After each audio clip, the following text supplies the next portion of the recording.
special called meeting of the Corpus Christi Independent School District Board of Trustees at 3:02 p.m. All items discussed at this meeting have been posted as required by state law. This meeting is being live streamed and a complete recording will be archived for the public to view at their convenience. Please speak into your microphone so those watching the live stream will be able to hear what you are saying. At this time, I will call roll to establish a quorum. Eric Villarreal. Here. Don Clark. Here. Alice Upshaw Hawkins is not joining us. Marty Bell. Here. S. Jaime Arredondo. Present. Steve Barrera. Present. And I am Dolly Trolley. A quorum has been established and we will proceed with the agenda. All right, as Karen is making her way up here, I want to thank the board members for joining us today and all of our staff who's here to listen. The presentation will involve preparation of the budget as well as where we stand with staffing. Just want to commend our staff for working really hard with the school closures that we've had. We've had some good results with placing our employees, and we know how important that is. And encourage you to ask questions as we move through these next 2 hours in the workshop. Thank you.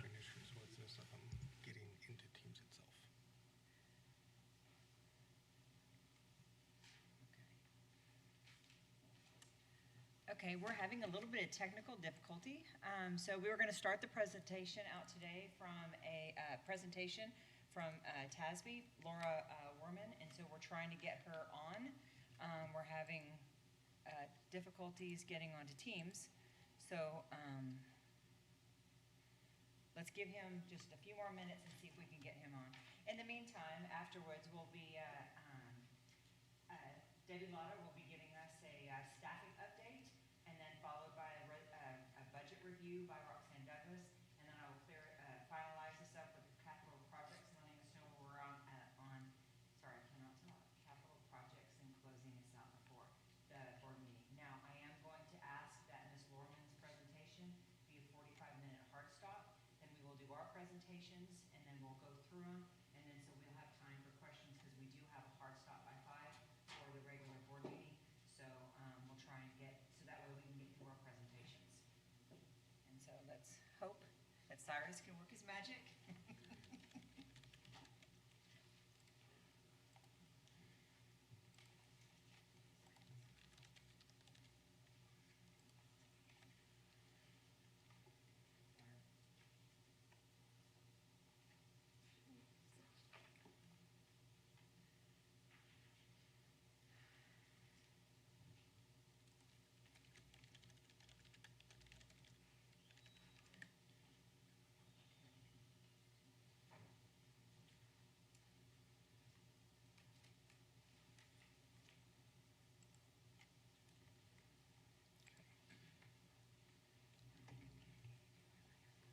I'm going to let you go ahead and start presenting while it does what it But needs to. she's first, Ms. Lauren. Then. She is first. Okay.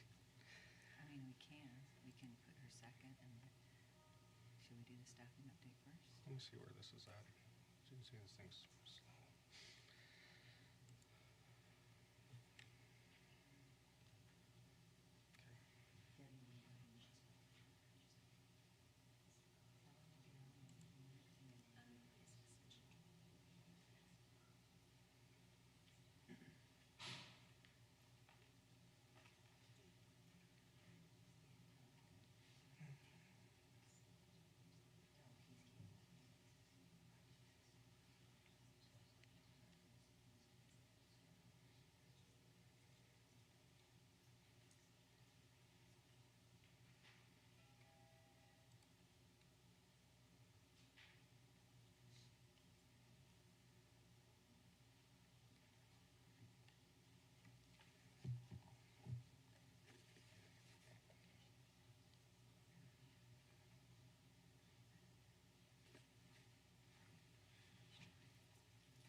Okay, Lauren, we're ready for you. Sorry about that. We were having some technical difficulties, but you are live now. So if you want to go ahead and start your presentation. All right, sounds good. Good afternoon, trustees. My name is Lauren Horman, and I'm an HR and compensation consultant with the Texas Association of School Boards.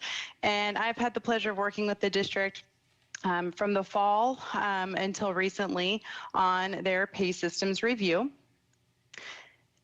And just a little bit about the process for the pay study. We kicked off this meeting in early December, and during that meeting, we talked about what the district's goals were for the pay review and what they hope to achieve with their compensation plan for the upcoming school year. We then gathered all of the district's pay data, and then we also gathered all of the market data that we would use for the project.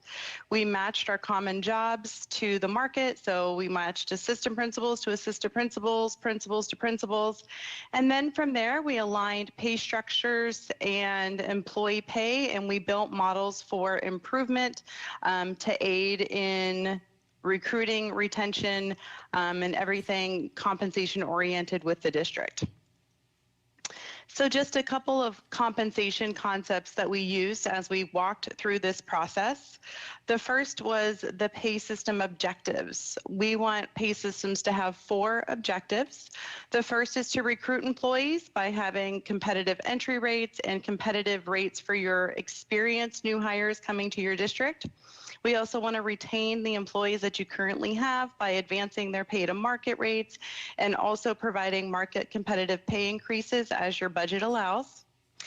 We want to ensure that the district is paying for the job value and that we're not overpaying or underpaying for any jobs.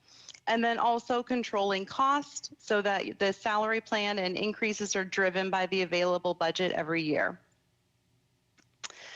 So pay system controls, or pay ranges, as you may be familiar with, are something that is important in a compensation plan. And so with all of our different pay ranges, we want to ensure that we have our minimum rate, which is the lowest value that we're going to pay for a job, the maximum rate, which is the maximum value for a job for new hires. You may have employees that are over the maximum rates for job values, and that might be completely justified because they've been with your district a very long time. And then the midpoint rates, what we try to do is we try to match the midpoint as close to the market rates for those jobs and those pay grades as possible. And we would like for most employees to be within that market range that you see on the graph, which is roughly 10 to 15% above and below what that midpoint is. And some other strategies for pay system control, we want to make sure that we are assessing job value accurately. So we want to ensure that our matches match, so the same job responsibilities and the same job duties. We want to keep pay ranges competitive. We want to control our pay spread between incumbents. So if you have somebody that has similar years of experience or they're only a year of experience apart, we want to ensure there's not a $20 or $30 difference between them.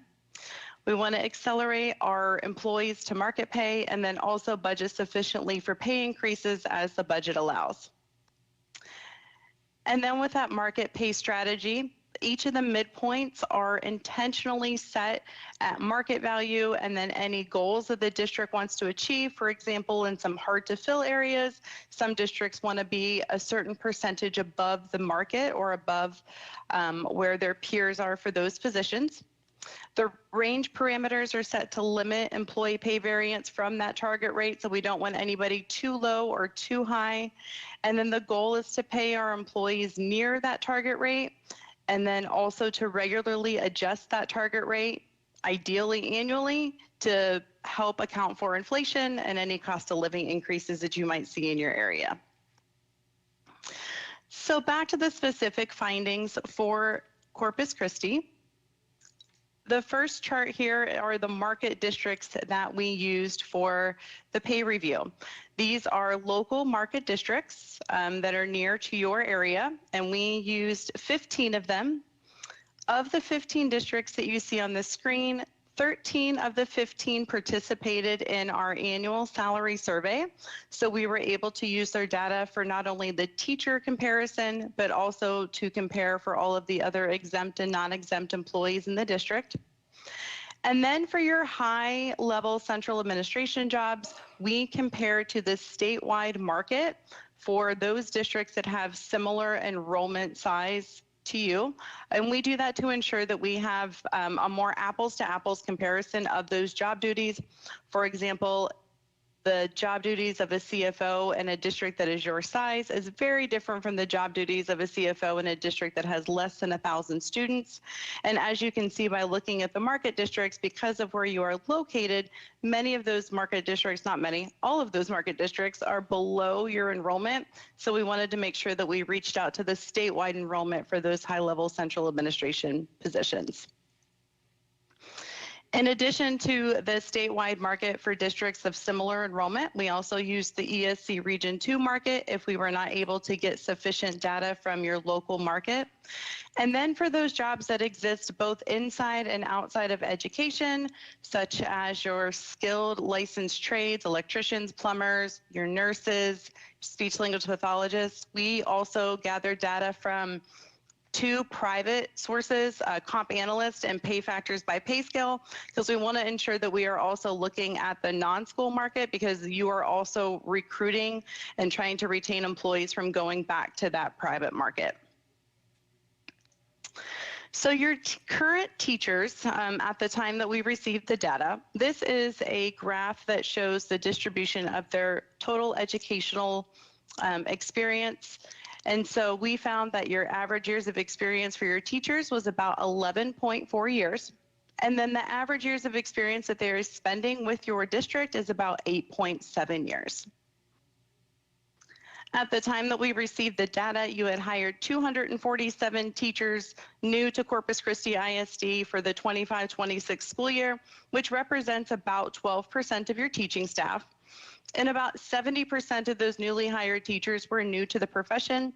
That is not uncommon to see now, especially when we have districts that are working through residency programs and working with alternative certification programs, trying to get those uncertified teachers certified. Here is how your district compared to the market median. The orange line is Corpus Christi ISD salary. And then the blue line is that local market median. And you can see that we looked at the teacher experience at 5-year intervals up to 20 years. And at the 0-year teacher salary, Corpus Christi was ever so slightly above the market median by $115. And then as the years of experience increased, we can see that the district pay was not quite as competitive for those years from 5 up to 20. Here is that same information in a table format for you. And so you can see you're right there at the market median at 0 years. You drop to 5% below for years 5 and 10. At years 15 and 20, you do get a little bit more competitive and are only 4% below the market median at those years. And then your average teacher's salary is 7% below the market average salary. We also looked at market stipends. And so Corpus Christi does pay a variety of stipends to their teachers. And as you can see here, most are close to what the market median is. Some are exceeding what the market median is. And then you have your master's degree stipend and your ESL general that is right there at that market median. Your secondary math and your secondary science, those are the 2 stipends that are the furthest from the market median, and that median stipend is $3,750. And that is a very popular stipend amongst your peers. You can see that 10 out of the 13 districts pay a secondary math and a secondary science stipend. Your bilingual stipend was very competitive at $2,500 above the market median. And then your special education high needs stipend was $500 above that market median. You currently do not pay a special education general resource stipend. It is offered by many of your peers. If you feel that this is an area where the district is struggling to recruit and retain employees, then you may consider adding this stipend. If not, if you're doing well in that area, then you can continue moving on like you have in the past and not offer that stipend. We also look at incentive comparisons with department chairs and grade level leaders. Now, with the department chairs and grade level leaders, I tell districts that don't change this stipend without knowing what you are requiring your department chairs or grade level leaders do in comparison to what your peer districts are. Some districts put a lot of responsibility on their department chairs and grade level leaders. Some other districts do not put as much responsibility on them. But as you can see, you are above the market median in this area, anywhere from $775 for your high school department chairs, up to the $875 for your middle school and your elementary school. So you are very competitive in these areas across all of the different grade levels. And then we have your substitute teacher comparisons on a daily rate basis. And so looking at your substitute teacher comparisons, this is an area where you are also very competitive in. If you look at the chart, you can see that the only area where you are right there at the market median is that short-term degreed or non-certified day-to-day substitute teacher. In all of the other areas, you are above the market median, and you can see that your long-term certified daily rate is very competitive compared to that local market. Moving into your other employees and how they compare to the market. Our first group is your administration pay group. And for this group, we divided it into 4 different areas. The first group is your central administration group, and this is the group that we compared to that statewide data of districts that have similar enrollment. And so your employee pay to market for this group was 10% below market. The pay grade midpoint to market, or how competitive your pay ranges are to the market, were 14% below market.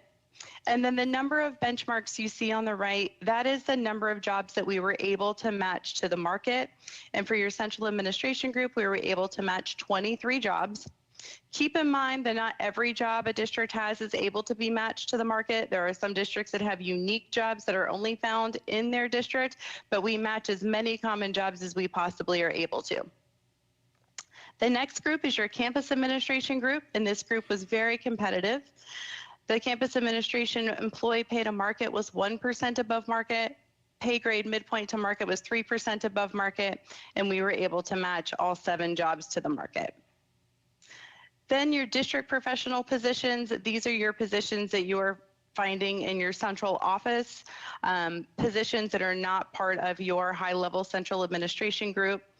This group is 3% below market. Your pay grade midpoint to market was 3% below, so very competitive there. And we were able to match 12 jobs to the market. And then the last group is your campus professional group. These are positions like your ag science teachers, your speech language pathologists, your counselors, your librarians. This group overall was 5% below market whenever we looked at employee pay to market. Pay grade midpoint to market was also 5% below market, and we were able to match 21 jobs to the market. Moving into the other groups. The next one is your information technology group. And for this group overall, employee pay to market was 7% below market. The pay grade midpoint to market was 2% below market. And then for those positions that are non-exempt or hourly jobs, we also look at the pay grade minimums to market, because those minimum rates are very important whenever you're recruiting those hourly positions. And those for technology were very competitive at 4% above market. And we were able to match 25 jobs to the market. The next group is your clerical support. This group, for both your employee pay to market and your pay grade midpoint to market, were 5% below market. Your pay grade minimum to market was just 1% below market, and we were able to match 28 jobs to the market. Next is your instructional support, or your aides. This group was 5% below market. The pay grade midpoint to market was 2% below, and the pay grade minimum to market was 4% below market, and being able to match 10 jobs. Auxiliary, this group was 9% below market. Pay grade midpoint to market was 11% below. Minimums to market were 2% below, and we matched 29 jobs. And then the last group is your food service. For this group, employee pay to market was 4% below market. Pay grade midpoint to market were 3% below, and the pay grade minimum to market was very competitive at 6% above, and we were able to match 6 jobs to the market. So some recommendations for you to consider as you are considering the compensation plan for the upcoming school year. The first is to implement the proposed pay structures that we prepared for the district. This improves pay equity. It also helps improve that market competitiveness. We got those midpoints aligned with market or as close as we possibly could. And we also wanted to ensure that the district had competitive minimum rates for those non-exempt positions. And for the second recommendation is for adopting a general pay increase to help maintain your market position. Model 1 is a 1% general pay increase for all job groups, and it also includes adjustments. And the adjustments that we have included are adjustments at years 10 to 24 in the teacher hiring schedule to help improve that market comparison in those middle years. You were very competitive at the 0 year, but then as those years increased, you weren't as competitive. So we added in some adjustments for your consideration to help improve that market comparison from years 10 to 24. And then the second adjustment that we had put in were placement scale adjustments for all non-exempt employees. And what these are very similar to your teacher schedule, where they give a corresponding hourly rate to years of experience. And this helps align your employee pay by over 20 years of experience. And this will spread the pay equitably based on your employee's job experience. So we ensure that nobody is going to what we call leapfrog over each other. So somebody who has more experience is going to be paid more than somebody who has less experience. Model 2 is a 1% for all job groups, but it does not include those 2 adjustments that I just talked about. It does not include those teacher adjustments at years 10 through 24, and it does not include the placement scale adjustments for the non-exempt employees. For the teacher structure, that general pay increase is calculated as a percentage of the market median salary, which was $64,810. So all of your teachers receive the same pay increase going forward. And then we also added in teacher retention allotment amounts where they were necessary to ensure that you are still granting those teacher retention allotment increases according to House Bill 2. And then for all of the other pay groups, the non-teaching pay groups, the general pay increase is calculated as a percentage of the employee's pay grade midpoint. Recommendation 3 is to provide adjustments to address some market differences and also to maintain equity. So for any employee that was not at the new minimum rate, whenever we adjusted the structures, we recommend a 1% above minimum adjustment. And we recommend the 1% above minimum adjustment so that if you have anybody who is brand new to the district next year, that your employees current this year will be paid slightly above what a new employee would be paid.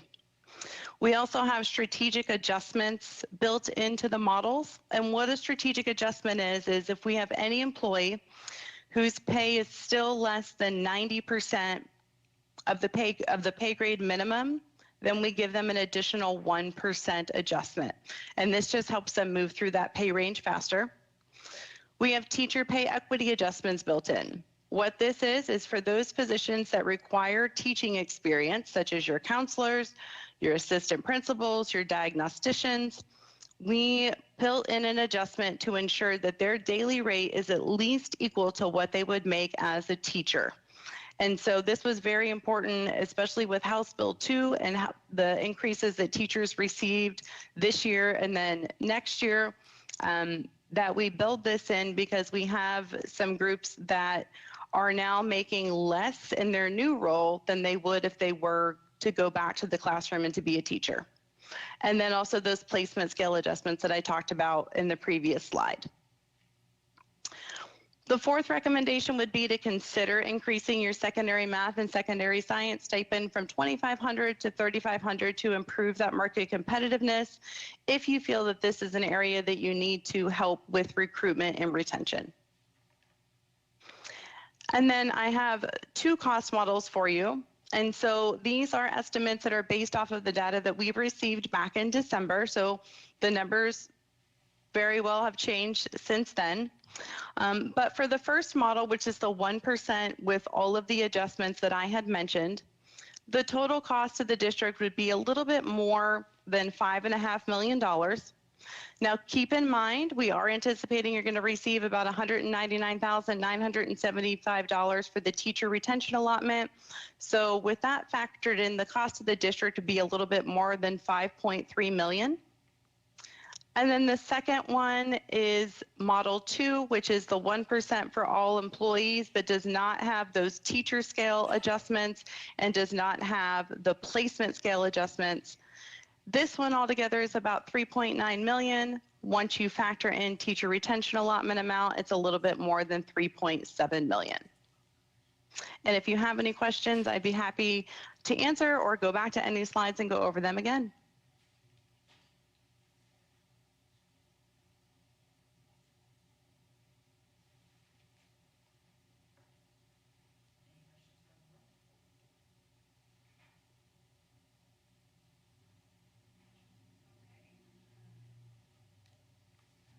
Thank you for the information.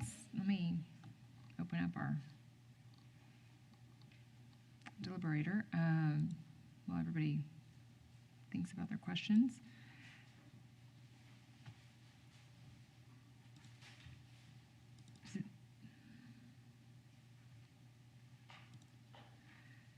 All right, does anybody have any questions?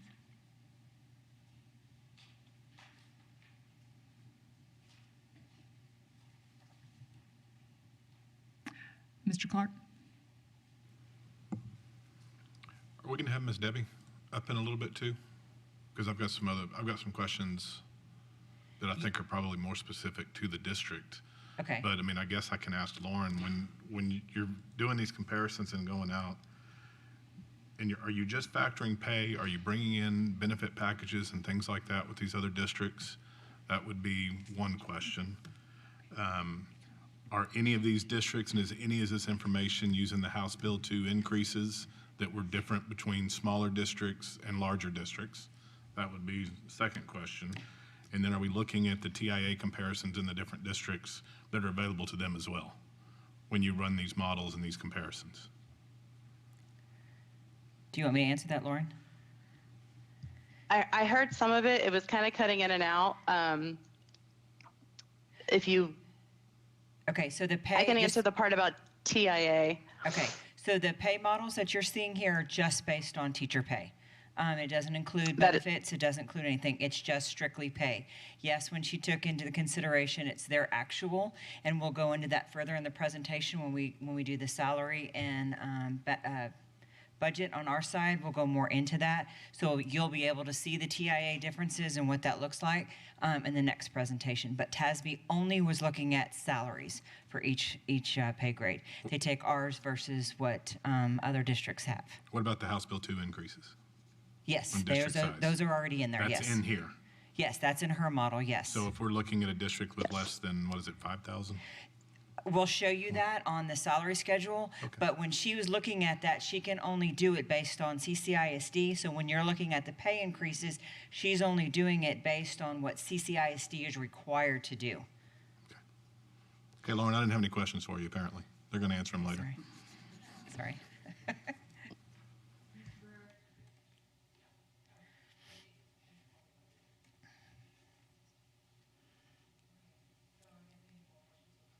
Yes. So any more questions for Lauren with TASB? Okay, Lauren, and if we do, I will definitely reach out to you. Thank you so much for All your right. presentation. You're welcome. Thank you, trustees. Okay,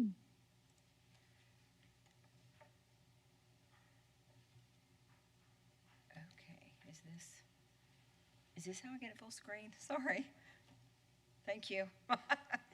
Okay, and so now we're going to go into school consolidations and staffing updates, and I'm going to turn the microphone over to Debbie, and she's going to give you a little update on our staffing. Good afternoon. Okay, so back in January, wanted to provide a quick update on the school consolidation process as well as staffing. Back in January, when the decision was made to consolidate the 7 campuses, we worked closely with the Office of School Leadership Services to immediately hold staff meetings with the staff at those closing campuses and held meetings with each of those individual campuses and their staff. Then immediately upon the conclusion of that meeting with the staff, we sent out the campus preference forms along with the TIA payout information by campus to each of those campus staff members. We asked for the deadline for the staff to submit those campus preference forms.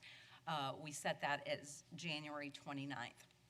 Wanted to share a copy of that campus preference form with you today, allowed them to provide their first 3 campus preferences. In addition to that, they were able to provide any other level requests. If they wanted to stay in an elementary campus or stay in a middle school campus, they could provide that information as well as any subject grade level preferences as well. We also sent out the TIA payout information by campus so that they could refer to that as well in their decision-making process. And also just wanted to provide you with comparison information on TIA payouts compared to other local districts. About 98% of our current teachers are eligible for TIA payouts, but wanted to give you some sample numbers on that based on this current school year's data. In February, we then held staffing meetings with all of our campus administrators to discuss authorized staffing allocations based on projected student enrollment for next year. And then we worked closely with the Offices of Special Education, Teaching and Learning, Special Programs, and School Leadership Services to finalize placements for our employees. Excuse me. In March, our Displaced Priority 1 employees were notified of their new campus assignments. Those reassignment letters were sent out starting the week of February 23rd. The principal vacancies for Carroll and Windsor Park were announced, and all of our principal, assistant principal placements are going to be finalized, and those reassignment letters will be sent out. I believe it's the first week in May. In April, we are still finalizing the reassignments for our remaining Displaced Priority 1 employees. We had a total of 420 Displaced Priority 1 employees who were initially affected by the school consolidation process. We've sent out 362 reassignment letters. 7 of those Displaced Priority 1 employees did not receive one of their top 3 campus preferences. We have 15 pending administrator campus reassignments, 28 pending food services campus assignments, and 4 pending facilities campus assignments. We've got 11 remaining employees that are left on the Displaced Priority 1 list. Those are 3 certified associate teachers and 8 auxiliary support staff that we are still working with. We have several positions right now that are posted internally that we are giving them priority preference through that application process. For the staffing process, the week of January 26th, we received our enrollment projections for the new year from the Office of Assessment and Accountability, and we entered that information into HR Manager. The week of February 2nd, School Leadership Services and Human Resources finalized those reassignments for the employees affected by the school consolidations. The week of February 9th, we released those authorized staffing allocations to principals and held those staffing meetings with campus administrators Throughout this process, all employees affected by the school consolidation process have been continued to have priority hiring rights. The weeks of February 2nd through the 23rd, the transfer request window was open for all employees that were not affected by the school consolidation process. Week of February 23rd, those displaced priority 2 employees were identified by principals. Those were the employees that were affected due to decreased student enrollment. And in addition to that, the early notice incentive deadline was in place. The week of March 2nd, displaced priority 1 and 2 employee list opened in HR manager for review. The week of April 7th, displaced employee reassignments were finalized with school leadership services. This week, the employee volunteer transfer list opened for campus administrators to review. Those employee volunteer reassignment transfer requests are finalized later this week, and then we'll be sending out reassignment letters to all employees selected from the transfer list next week. Currently, like I said before, we have 11 displaced priority 1 and 18 displaced priority 2 employees remaining on the list. 3 certified and associate teachers and 8 auxiliary staff on priority 1, 14 certified and associate teachers, and 4 auxiliary support staff on displaced priority 2. Our current vacancies that we have right now, we currently have 110 certified vacancies, 47 administrative vacancies, and 281 auxiliary support staff vacancies. And this is after the school consolidation process. We have 40 elementary, 27 secondary, and 43 special education certified vacancies, 47 administrative vacancies, campus and district-based administrator positions, and then auxiliary facilities and operations 36, food service 50, transportation services 94, and campus paraprofessionals 101. Debbie, real quick, how does this compare this time last year or the year before that? It's lower. It's lower? It's definitely lower, yes, sir. Okay. And then next steps in the staffing process, we have begun recruiting during our hiring season. We had hosted teacher resident signing day at 5 of our campuses for our teacher residents on March 27th. We also have participated in the Texas A&M University, Kingsville, and Corpus Christi career fairs and have issued commitment letters for some of those graduating seniors. We are holding teacher draft day, excited about that, on April 25th at Carroll. And then we'll also be scheduling 2 district hiring events in June as well at the very early part of the summer. Those were some pictures from teacher resident signing day on March 27th, and then our draft day communication and recruiting efforts that we will hold on April 25th in 2 weeks.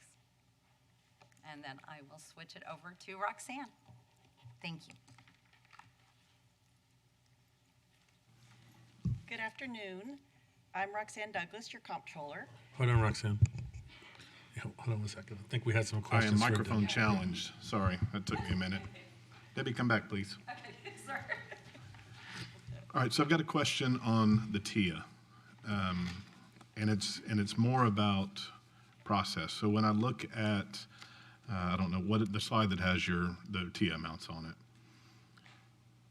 Will the teachers that if they move, so we're closing Brown and we're closing Haas, and those teachers were likely to go to either Adkins or Grant. I guess my question is, does Adkins or Grant take the identity of Brown or Haas when it comes to the pay structure? Or is it the other way around? Or is there a recertification?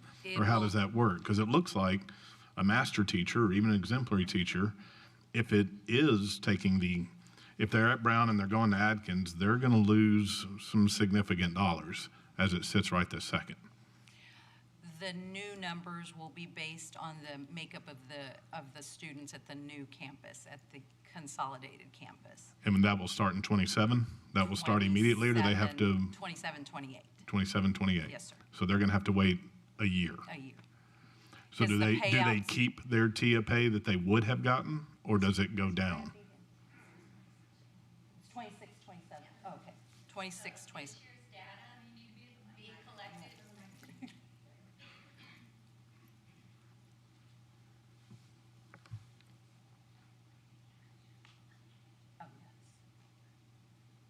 Hi, I'm Brandy Garza. I'm the Director for Strategic Evaluation and Assessment Supports and oversee the TIA program.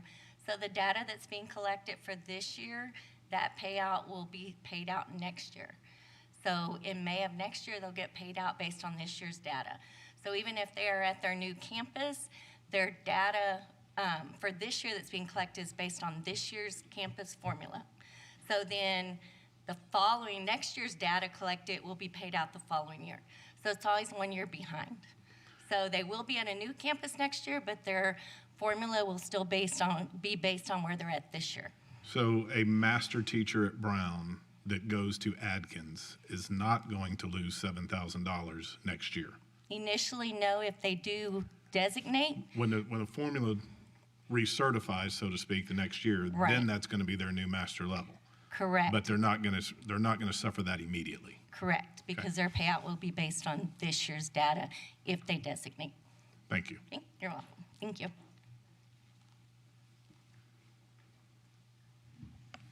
I have a question while you're there. I know we have a lot of job fairs coming up, and I've seen several other districts around us that we're competing with due to. And I know this question has been asked before, but I'm going to ask you to refresh my memory. What is our length of time between finding a qualified candidate at a job fair and or even at the campus level and hire? I mean, and then the offer being made. What is the time frame? So what we are hoping, like on teacher draft day, our hope, our goal has always been the following week to be able to extend offers to all of the candidates that were identified at teacher draft day. So within that 1 week. Okay. And is that the same as if a candidate is identified at the campus level or anywhere else? This year, it's created some delays only because we have had some turnover within the department, so it's created a bit of a delay this school year, but we are once again getting to fully staffed, and so we're able to process those more efficiently to be able to get those offers out quickly. And would you say, or to your knowledge, is that on par with what the same process in other districts, or is that the same time frame that they experience with other districts, or are we above the curve or below the curve?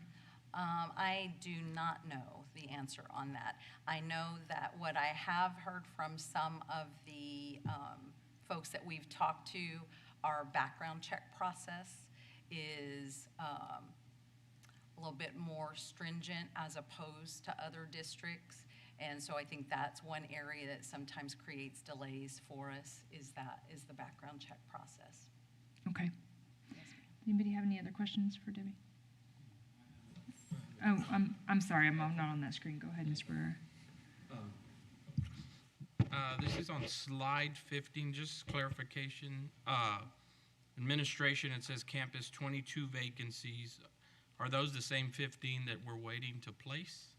Yes, sir, part of them, yes, sir. Part of them? And Yes, then sir. District 25 vacancies, what kind of vacancies do those entail?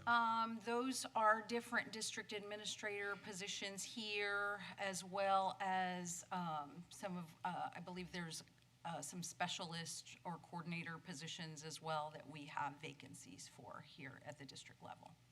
Okay, thank you. No, just a comment. I know that you spoke about staffing and then a more rigorous background check. But given the situation that we're in, I would imagine you're doing what you can to facilitate staying within the week that you just mentioned that it takes. Because often, not often, but there's times in the past that it's taken quite a bit of time such that we lose credible candidates. So just a statement to support what you're doing, to continue doing, but to really try to see what we can do. If there's an area that is missing a staff person that is critical to the process, that there be someone there to assist, Absolutely. to kind of keep that going and not have any delays? Yes, sir. All right, thank you. Yes, sir.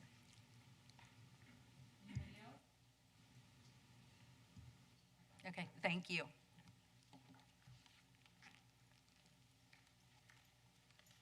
Good afternoon again. Let me jump us. Okay, we're going to talk about the budget. The first slide that you'll see is our teacher salary comparison. And just a reminder, this past year we had the teacher retention allotment per House Bill 2, so there was mandatory raises for all teachers with experience 3 to 4, depending on your district size. For us here at CCISD, they received $2,500, and for experience 5 up, we gave $5,000.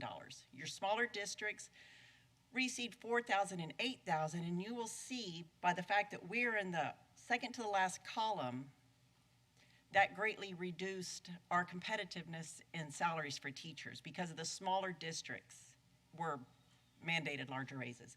I put a little footnote under each district name.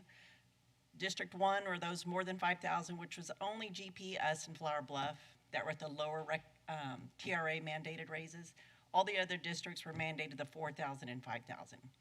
And you might recall when Lauren's presentation, her Model 1 recommendation, it did include closing the gap she mentioned between years 10 and 24 to our teachers. So this is simply our pure current salary schedule, no recommendations built into this. This is just everybody's 25-26 comparative salary schedules. This next slide we're going to talk about our current budget and general fund, where we're at, where our projections are taking us. So, first column, when we began this year, last June, y'all adopted a budget with a $21 million deficit. Currently, in the yellow down below, that deficit is $31 million due to the budget amendments that we brought forth to y'all throughout this year.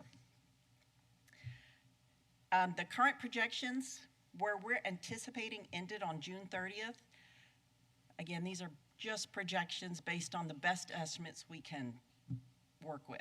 We are estimating a total revenue at $362 million, which is 9.9 above our current budget. I highlighted the $12.7 million for state sources, which the next slide I'll give a little more detail on that.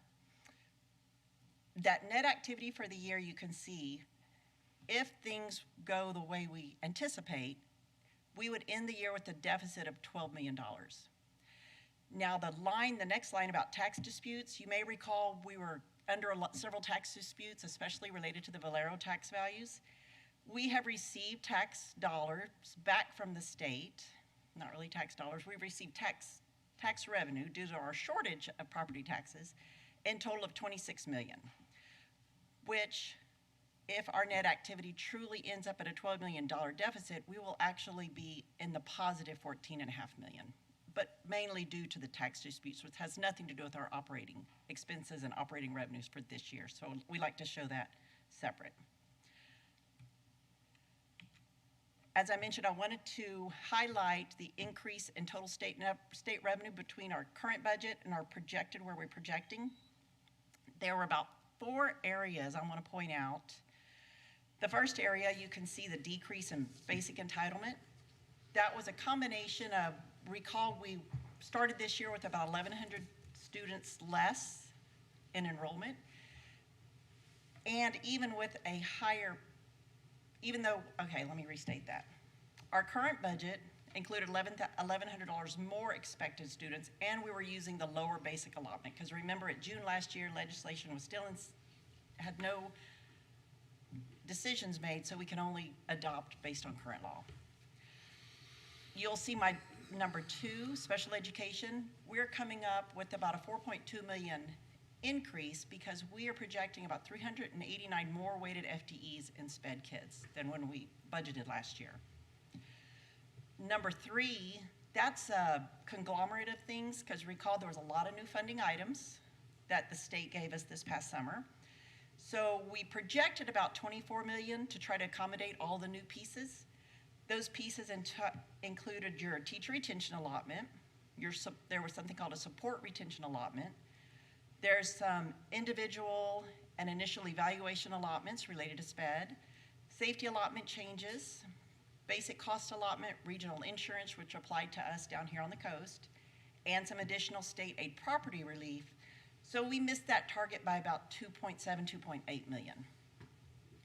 And the last one, that $6 million difference, is basically related to our higher homestead exemptions, creating lower property tax revenues, and there's some hold harmless that the state provides us.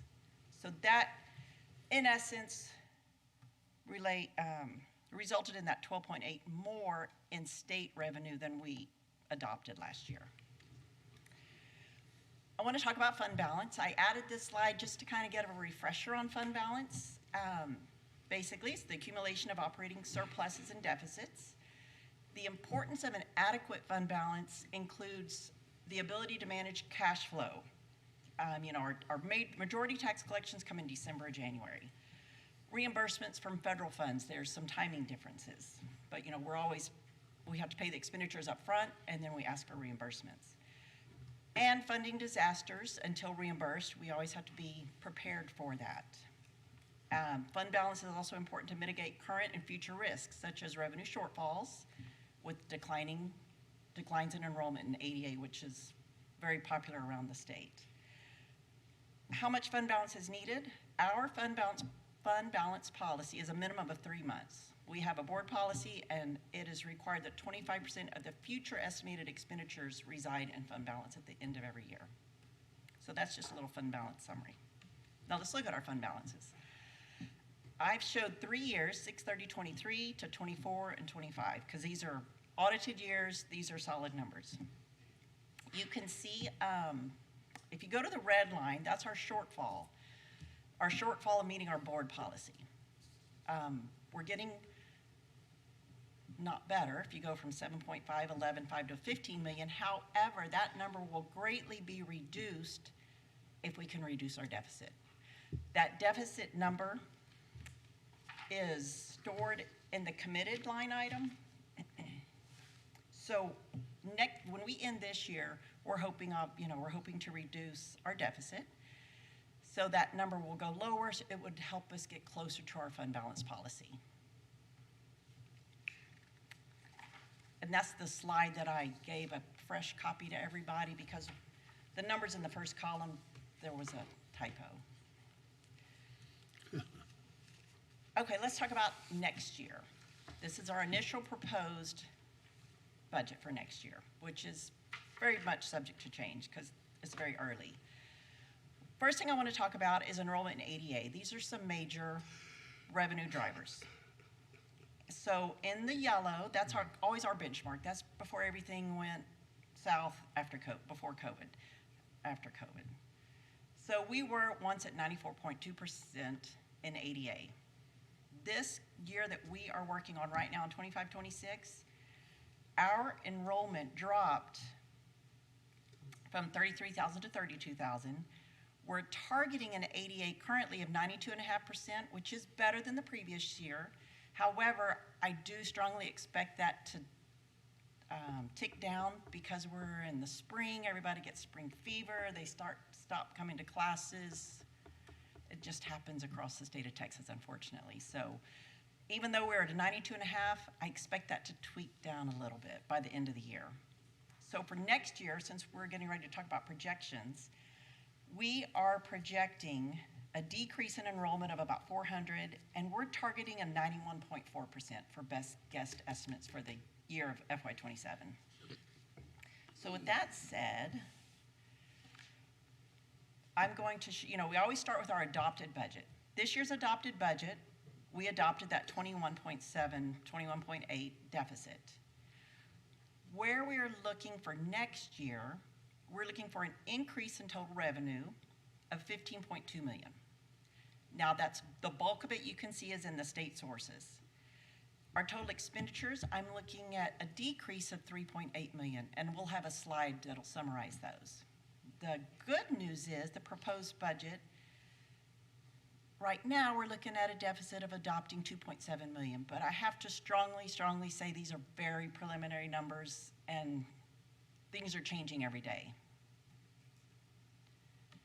It's still significant. Oh, yes. We definitely don't foresee anywhere near $21 million deficit anymore. Excuse me. So that state increase, that total, that 18.2 million you see, previous slides, I already went over several stated revenue increases.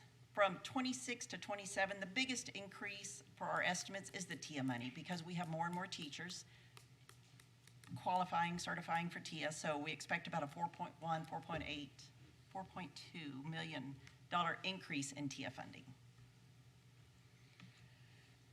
Those expenditure decreases, we talked about decreasing by 3.8 million. And again, I have to say these are very preliminary, but we started our adopted budget at that 372 million. I bolded this number. I categorized staffing changes and non-staffing changes. Right now, based on enrollment decreases and closed campuses, we're looking at a reduction in 5.8 million. And that number changes every day as we're getting in more, Debbie gets resignations daily, filling people into vacancies. So that is a very changing number. The TIA projection, we're going to pay out. However, we do get the revenue for that, but we're looking at pure expenditures. We are increasing our teacher residency program by 26 students, so that's going to be a cost of about $260,000. We did approve some SPED stipend increases. Now, I know this says $1 million for the SPED group in here. It's closer to about $611,000. But again, these are rounded numbers. And if you want to know about those SPED increased stipends, we have added new SPED stipends for next year for elementary inclusion teachers of 2,000, speech pathologists, school psychologists, diagnosticians, and occupational therapists. We are adding a $5,000 stipend to those positions, so hopefully that will attract more candidates. We did increase the high school and middle school department chairs from $1,875 to $5,000 for next year. I'm sorry, could you say that again? We increased the high school and middle school department chairs, this is special ed related, from $1,875 to $5,000 for next year. So when I put this $1 million increase in expenditures is rolled, it's inclusive of all of those stipend changes just mentioned. I have two questions on that. Is part of that the result of the study, or is that the result of our in-kind, district-wide? Was it a committee? Well, I mean, how was that decision made? It was not a result of the study because the study was just completed. These SPED stipends were brought to SET about a month ago. Oh, there she is. There's your expert. The department chair stipends, $5,000 being increased from $1,875 is because those staff are not TIA eligible. So and we have department chairs wanting to leave to go back to the classroom, which at the secondary campuses, they run and keep the campus in compliance for special ed. So we wanted to make it comparable to that lower level of TIA. I'd be curious to kind of monitor as to how successful we are in securing the key personnel because of that increase. Agreed. Yeah. Across the board, agreed. And while we're on that, you went through those numbers really quickly, but if you could send us a follow-up of exactly the breakout of all of those, what you're proposing there in those stipends, would be great. Sure. Yeah, because and that's a good question, because you're looking just a total amount, but yet there's no indication as to what those positions are. And if we're adding positions also to that group that will receive the higher stipend. Yes, I'll provide a board update. That'd be good. You bet. Thank you, Dr. Arzandi. Okay. So moving on, we're going over staffing changes totaled a reduction of $727,000. Non-staffing changes to the adopted budget that we began this year, reduction from closed campus budgets, not staff related, is $700,000. We did get a reduction in property insurance, and I think it might even be a little better than this number because of something that we recently received, but at the time these numbers were calculated and computed, it was 2.9. A utility cost reduction, we are foreseeing $230,000. We do have some more vehicles to be added next year, so the net change is $300,000 addition expenditure. And you may all have heard about, the Windows 11, every computer has to be updated. Part of that, we have a computer replacement for CTE, specific types of computers of $500,000, which results in a net decrease of $3.8 million from this year's adopted budget. And that's how we arrived at the $368,000. Again, especially the one in bold, I'm hoping to see that increase. It's the best estimates that we could calculate at this time. I need to point out items that are not in this FY27 proposed budget expenditure. Pay increases, which we just heard from TASB, and at the next budget workshop, we certainly will have some options, recommendations brought to your attention. Health insurance increases. We're still reviewing health insurance very vigorously, trying to figure out where our premiums need to be. We are self-funded, as a reminder. We need to build that fund balance up, so we may have to be increasing the district's cost of the health insurance to keep that fund afloat. There's, you've heard about the loss of title funding. There's still no definite guarantees what that's going to be. Right now, if it were an estimate of 30%, that would be adding back $6.4 million into the general fund to sustain those expenses that Title I could no longer handle. And salaries are about $5 million of that Title I. And of course, any additional budget requests, we're receiving everybody's campus and department budgets, still filtering through them, still reviewing them, so there still could be some additional expenses based on their requests if they pass the test of need. And that is all I have for the budget. Capital projects, Karen's going to talk to y'all. Do y'all have any questions about the slides? I think Mr. Bell has Real quick, the $26 million that a tax dispute, is that a one-time? Yes, sir. Yes, sir. And there's several years included in that as we've been seeing the monies come in. I had the years discussed. It's back from 2019, 2020, and 23 tax years, and we have realized that money into our bank account. Thank you. But yes, it's a one-time. Yeah, as we look at the total budget process, you note the 30% decrease in Title I funding. Are there any other federal funds that might be, because I understood that there was going to be reduction in special ed also. Special ed is a big unknown as far as state funding, because there's a lot of formulas that are still being figured out. Well, actually, I was referring more to the federal side. The latest, which was last Tuesday, I sit on a committee every Tuesday for TCASE, which is the state organization for special education leaders. And as of Tuesday of last week, we actually are anticipated at minimum the same funding effort that is currently being provided. So they are not anticipating any cuts at this time. And in the Title I aspect, obviously, when you look at salaries being $5 million less, what are we kind of looking at, Dr. Hernandez, as far as, those possible reductions? If we're not going to have $5 million of salaries, what areas would that impact as far as our assistance in personnel?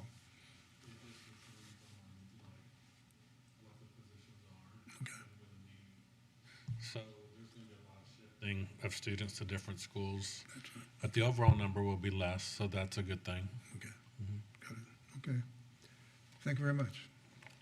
Thank you. Are there any other questions for Ms. Douglas? All right, thanks. All right, great. Well, thank you all for that. So you can see that there is starting some good news in what we're looking at. So revenue it's coming up a little bit better than what we projected. Also SPED, as you see, it's an ever-going number. So they even told us that they're going to change the formulas next year. So we hope it's to the good. It could, like they said, it could be to the good, or it could be that we just stay stagnant. We're hoping for the good. Always pray for the best. And just so y'all know, when we budget these numbers, I want y'all to understand we're very very conservative, because I'm never going to come to the board and say, oh, look at this rosy picture, and then it come out worse. So when we put these numbers together, it's always conservative. So when you saw that number about salary savings, okay, that is what we have realized through March 31st. Now we are working very closely with Debbie's group, and we are reconciling those numbers, and hopefully the next time we have a workshop, we'll be able to tell you what positions we were able to attrition, which ones we're filling vacancies with, so you can see where all that went with those employees at these closed campuses. Now, you did see for the capital, electricity, you saw the 230. It is more than that, but remember, I've got to demolish those other campuses, so I have to keep the water on, I have to keep the electricity on, because we have to have the fire suppression system working, so I can't shut those off immediately.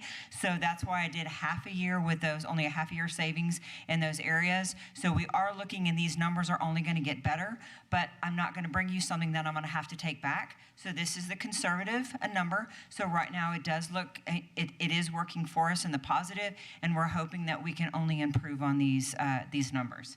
So our goal, our district goal, was to come to you with a balanced budget, and that's what we're going to continue to strive for. Now, with that said, let's talk about capital projects.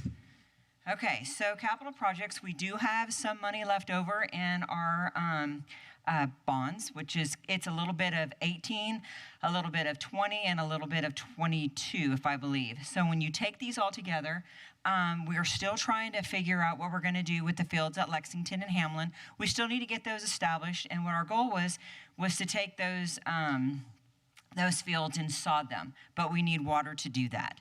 So you're going to see that there is 3 water wells that we are currently applying to drill, and that is at Cabness Field, Hamlin, and Lexington. And the reason why we are asking to do 3 is because with the water situation the way it is, this is potable water, and it would give us another station to be able to draw water from, to be able to feed all the other campuses if we need water for different situations. And this is potable water. This is not drinking water. We'll be able to use that water for different things at the campuses, and then we'll be able to get those established. Now, you'll see that there is an estimated... Just to be clear, potable water is drinking water, so it's non-potable Oh, water. non-potable water. Yeah. Thank you, sir. Sorry. Okay, got that backwards. Anyway, so we are looking at 3 water wells, and you'll see that it's a highlighted price of $195,000. If I'm talking fast, I'm sorry. And how we got to that number right now, it's about $12,000 to drill a well, depending on how deep they're going to have to go. Right now, each one of them we're looking at between 100 and I believe it's 170 to 220 feet. They won't know until they start digging, but that's what the quote was. The maximum, I think, is 220 feet. In addition to that, we have to add a 12,000-gallon tank, because we'll pump the water into the tank to be able to pump it out from that way. So that's for a 12,000-gallon tank, plus all the pumps that are necessary. It's about adding another 35,000, and then at the fields, I've got to run our irrigation system for the fields to tie into that.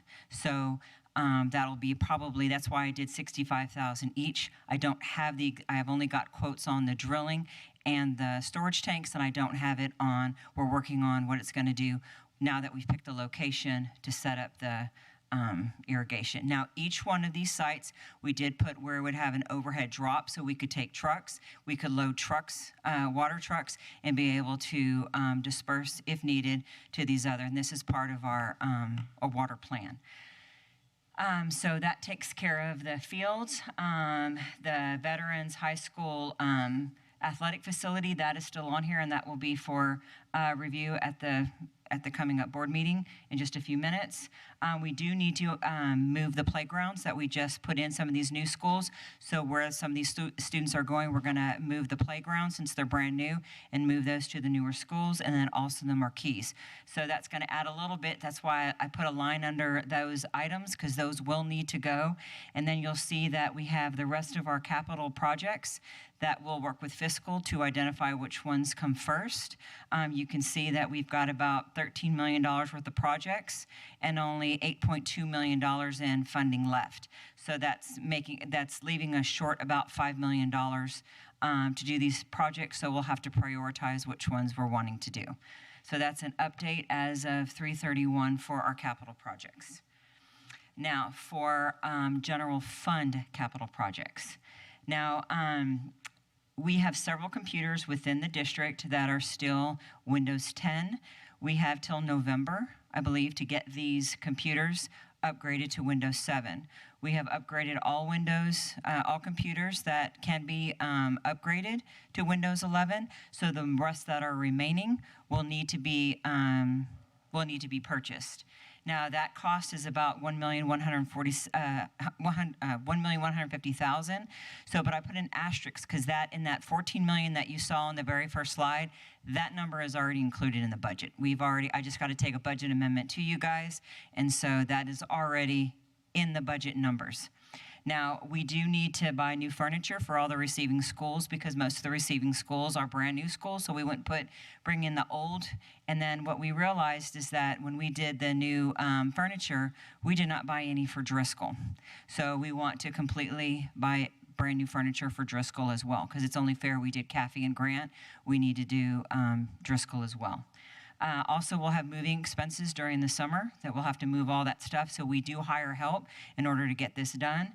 And then our major maintenance and equipment. This is all of our HVAC and equipment needs for the next year. And we know we work a year ahead, which means that it takes 12 months. I've got to put the bids in, order that equipment for it to come for next year. It's a 12 to 14 because these are chillers and other maintenance items that I've got to do a year out. So this is what we're looking at. So if I put these all in the budget and take this to you for a budget amendment for this year, then that brings that 14 million down to about 8.4 million is what we anticipate to end the year with. So just wanted to let you know before I bring this to the board next month for an amendment. We'll be then looking at these last two slides as far as the Finance Committee in looking at capital projects.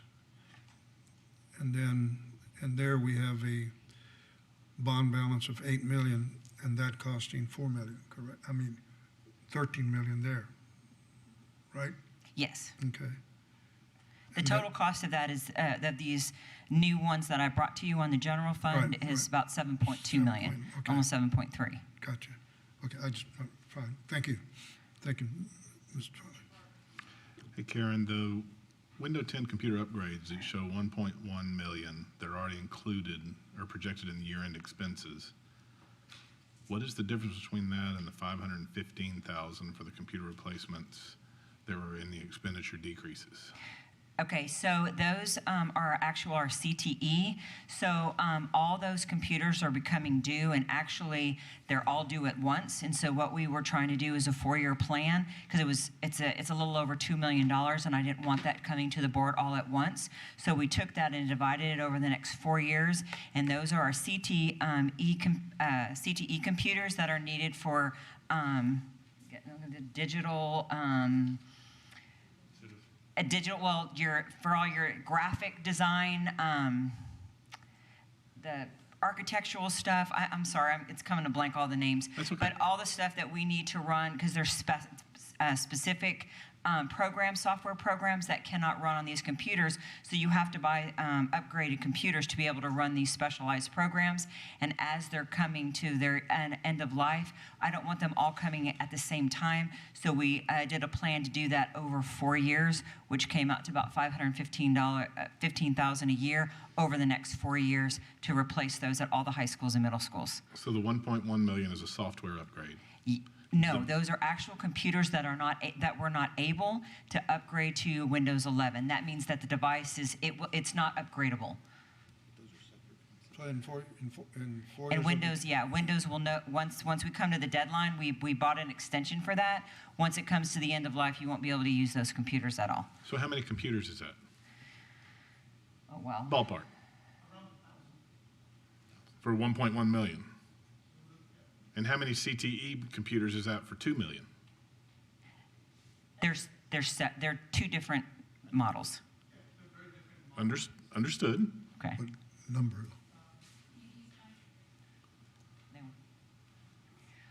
We can get, if you want, I can send you all that data, all that information broken down, what they are, the cost, and how many. Thank you.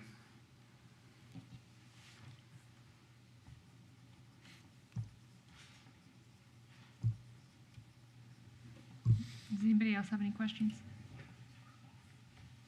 Karen, I had one question going back to the budget that came to mind when you were talking about the capital projects. I hate to even ask it, but Just ask it. water planning and planning for other expenses regarding potential needs with the things we've discussed. I mean, surcharges, needs on campuses, if we have to go down that road. Is there a buffer built in, or is there a line item built in for the budget next year for that? I did not put in for a for a surcharge for water. I would hope that the city would reconsider that. Sure. I think that our best defense is just targeting water consumption overall, and I think that's where our focus is going to be. Part of that will be education to our students on how to conserve water, because we will have to cut that. So I did not put that in the budget. Okay. If it comes to that, I will, and we will have to pay that surcharge, then I will definitely bring it back as a budget amendment. Okay. I guess it's a follow-up question to that. The negotiations at this point does not indicate that, right? As far as the surcharge charge? I believe that it's in their plan, but we did bring that up to the city about, charging municipalities, because it's almost kind of like double dipping. You're already charging for the water, and then now we're a government entity, government to government. I mean, we're a tax-paying, collecting entity. It's kind of, bad to make taxpayers pay it twice. So. Well, I have faith in our negotiations. But whether or not they take my advice is a whole nother. Yeah, we don't. No clarity.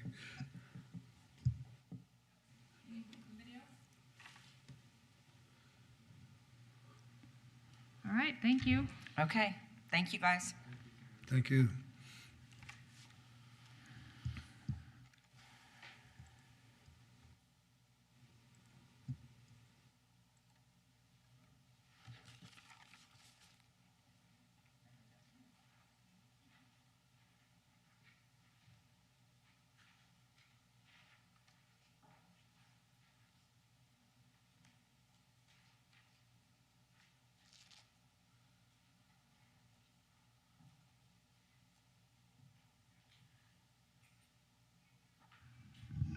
Okay, this concludes a special called meeting, April 13th, 2026, Corpus Christi Independent School District Board of Trustees.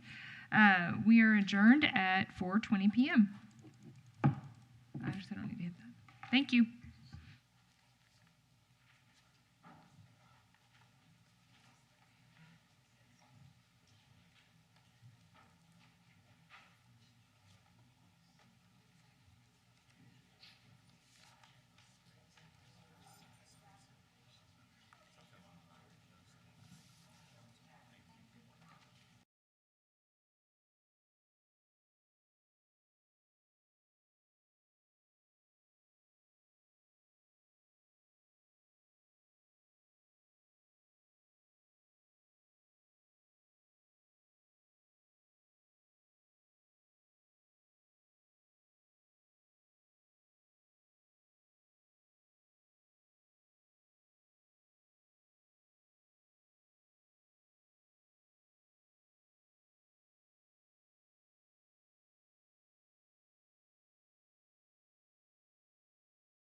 This meeting is being live streamed and a complete recording will be archived for the public to view at their convenience.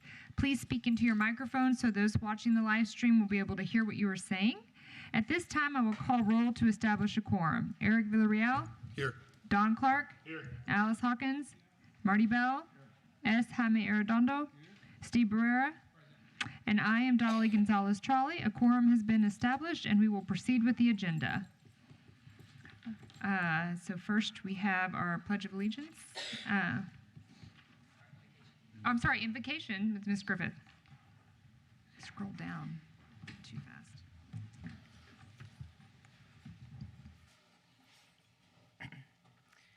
Heavenly Father, we come together today with grateful hearts for the opportunity to serve this district and its community.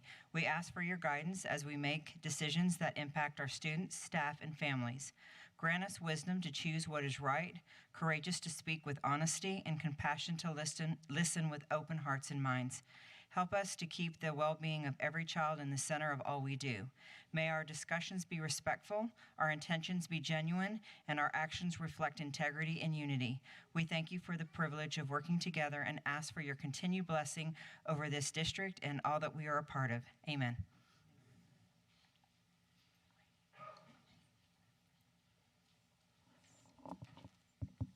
Good evening, everyone. I would like to extend a warm welcome to our special guest today from Calk-Wilson Elementary School.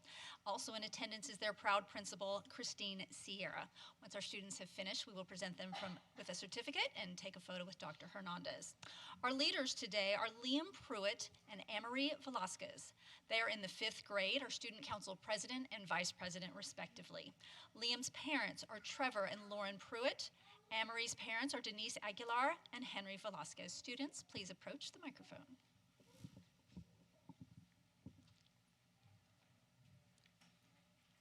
I pledge allegiance to the flag of the United States of America and to the republic for which it stands, one nation, under God, indivisible, with liberty and justice for all.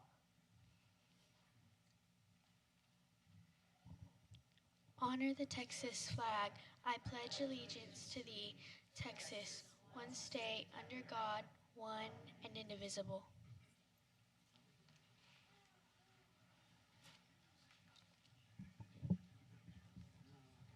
We're going to do a photo with the district photographer first, and then we're going to have them freeze those beautiful smiles, and family members, you'd be welcome to come forward at that time to get your photo.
Thank you very much.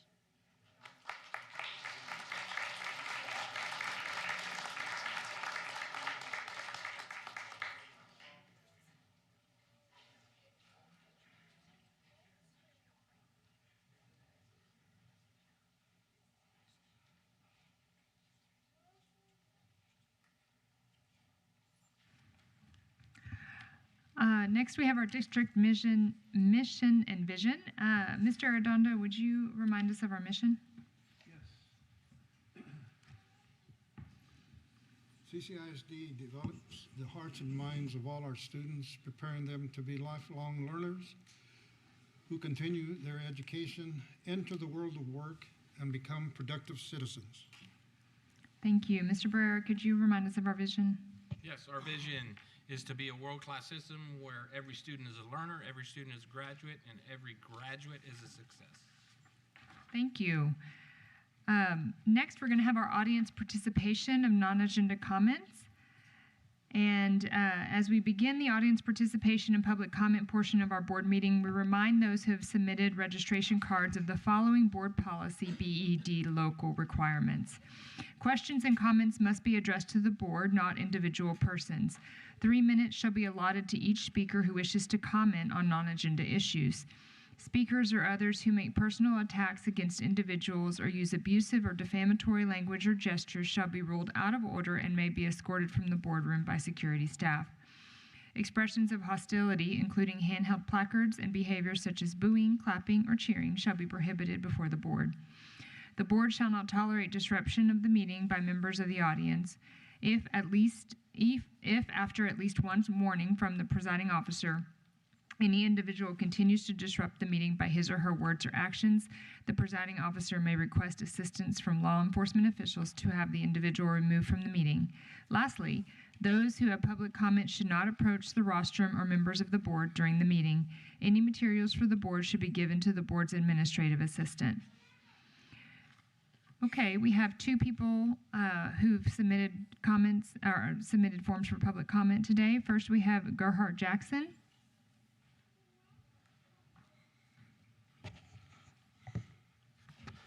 Good evening, Corpus Christi School Board. My name is Gerhard John Jackson. I'm here to speak about Senate Bill 13. It went into effect at the beginning of this school year. It's about your library committee must review any book added to or withdrawn from the school library. And I want that book. I brought you a copy of it. It's autographed from Dr. Judy Wood. I want that into your school library. I want to donate it and have your committee review it. I've been to many school boards across Texas. You are not the first. However, you already have established a school board, I understand. The autographed under the cover there, it starts off with that first page in the handouts. If you listen to the evidence carefully enough, it will speak to you and tell you exactly what happened. If you don't know what happened, keep listening until you do. The evidence always tells the truth. The key is not to allow yourself to be distracted away from seeing what the evidence is telling you. And this is a quote, "Empirical evidence is the truth that theory must mimic." Thank you for having the courage to examine the evidence, Dr. Judy Wood. That first picture is an F-4 Phantom jet test into a concrete block, and it demonstrates clearly Newton's third law. The instant contact begins, equal and opposite reaction occurs. The dust plume begins to proliferate upon contact immediately in equal and opposite directions. When you look at the second photo, the plane from 911 has gone through the building practically. It goes all the way with the tail fins out of sight before the first plume begins. It hits the fireball, erupts from the center of the building after the entire plane has disappeared. That's totally impossible. Your next picture is about free fall. Block B has nothing under it, and yet if you drop that in a vacuum, the time it would take to reach the ground from that elevation is almost identical to the section with the damaged floors, 80 floors solid below the damaged floors. That's not how free fall demolition goes. This next picture is about an artifact in the museum. It's a Bible fused to the steel I-beam. For the metal to melt, it must be in the thousands of degrees, and paper erupts into flames at about 450. You cannot get the paper anywhere near molten metal. You can change the state of matter without the heat. There is a way to do that. Y'all need to learn the truth about that.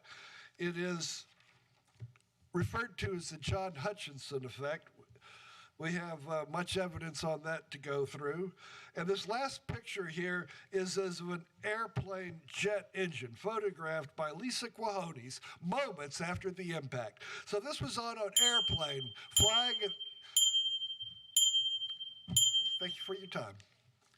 If y'all would like to keep the book for your committee, or I can bring it again. Could you get that to your committee? Thank you. Yes. Okay, next we have Julie Chancellor.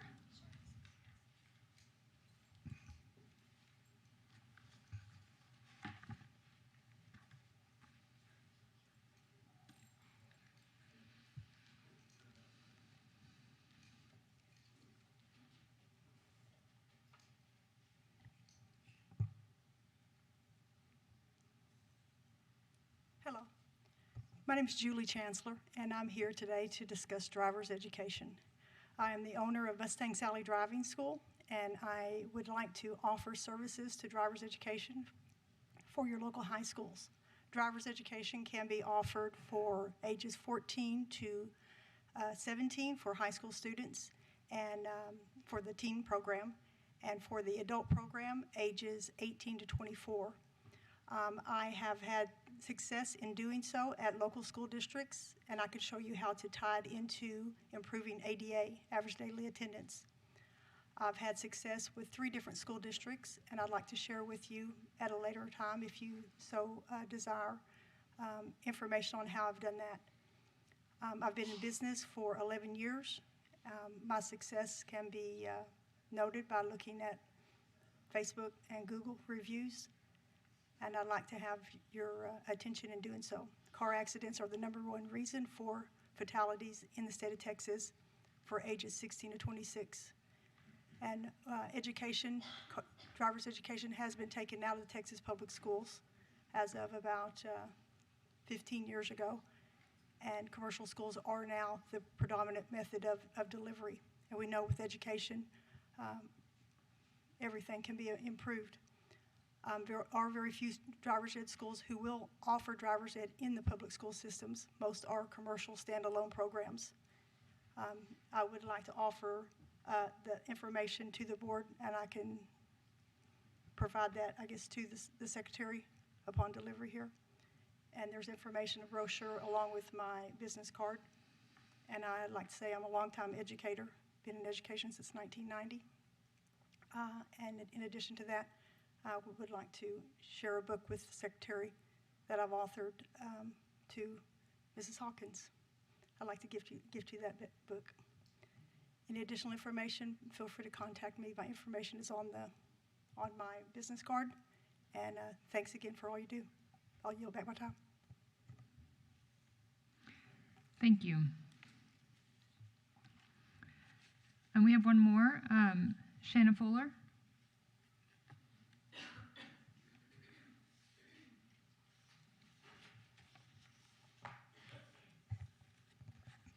Hello, I'm Shauna Fuller. Thank you again so much for taking my public comment, even though I arrived after the start of the meeting. I really appreciate that indulgence. I want to thank y'all again and thank the district so much for all the hard work y'all are doing on AI in education and what that means moving forward.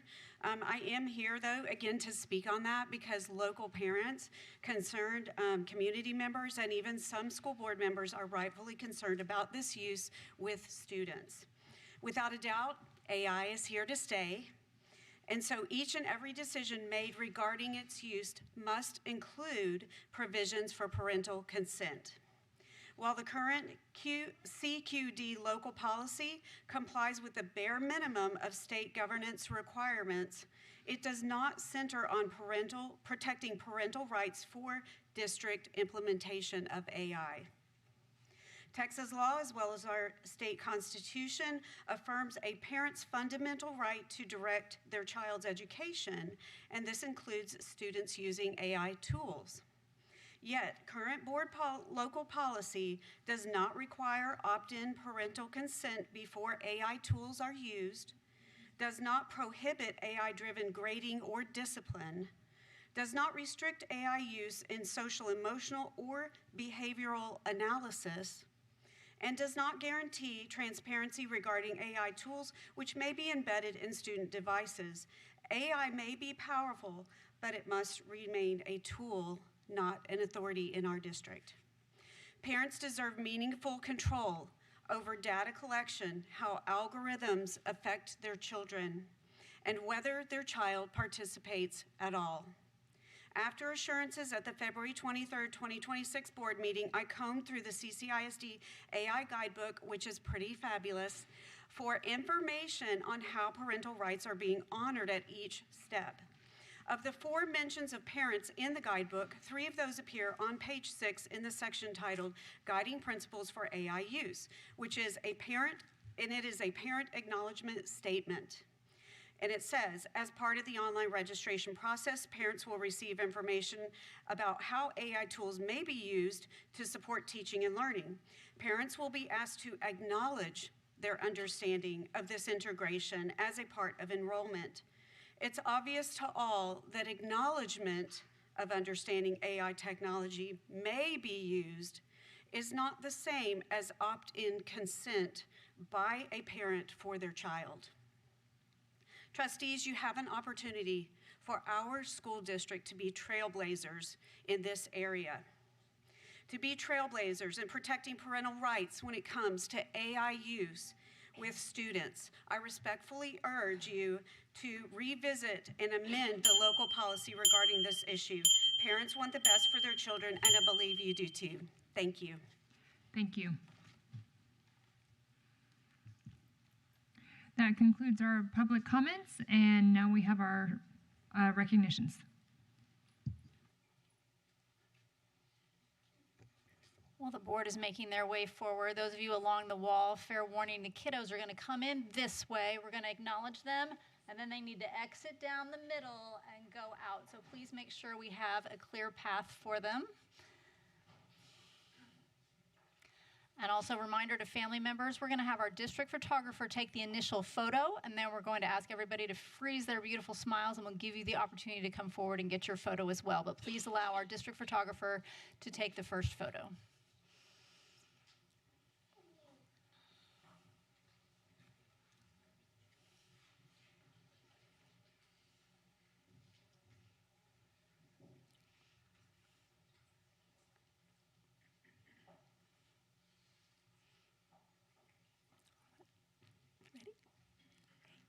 Good evening, President Trolley, members of the board, Dr. Roland Hernandez. We have some wonderful recognitions for you this evening. I'm going to begin by recognizing our state wrestling finalists. Students, when I call your name, please come forward to greet our board members. Please remain standing. We'll take a group photo when I've called everyone's name. And if you have any hardware, I hope you brought it with you because we definitely want to see it.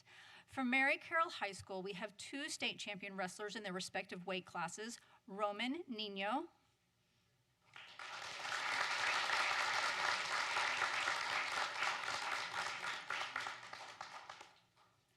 and Genevieve Bellino.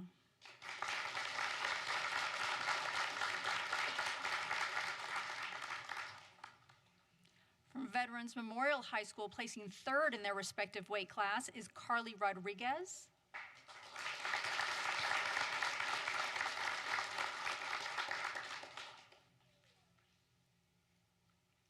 And Esteban Vela.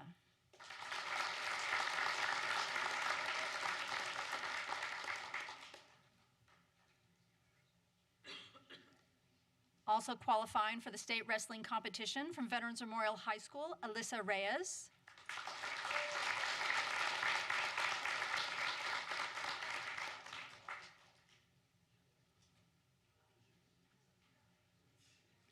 And from King High School, Isabella Aravelos.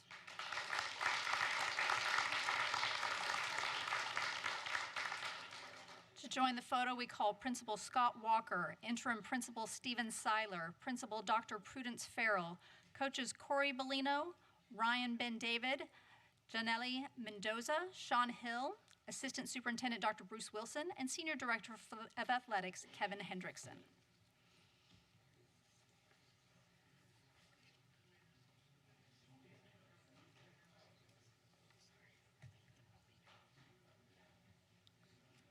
We also have Marcus Bellino here for wrestling. Marcus, come on up.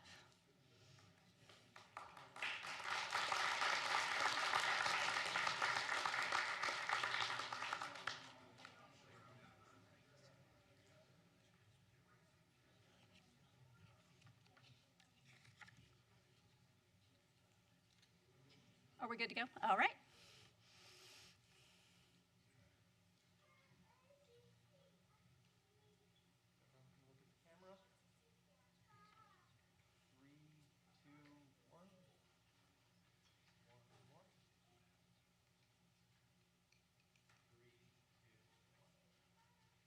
right, hold those gorgeous smiles, please. Family, you're welcome to come forward to get a photo if you'd like.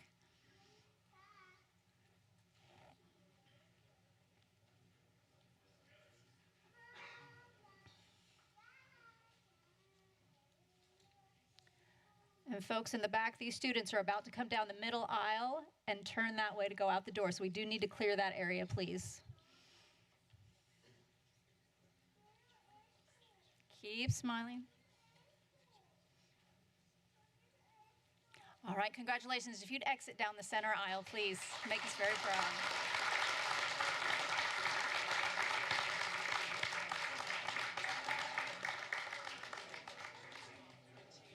You can just stay handyman.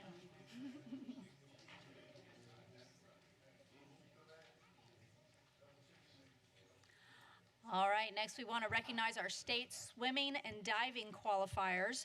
For diving, we have from King High School, Noah Westbrook.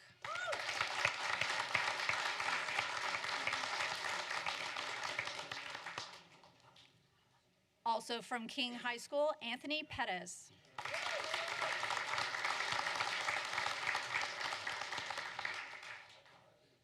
For swimming, we have James Gasarowski from Veterans Memorial High School.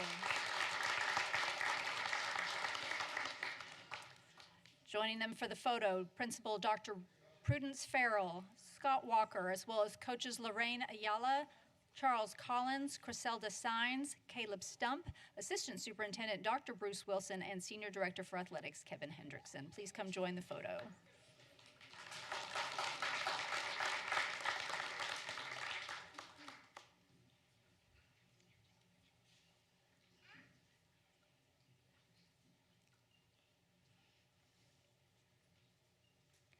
And as we prepare for that photo, families in the back, these kids are going to come down the center and go that way. So we're going to have to slurp it in just a little and we'll get them through.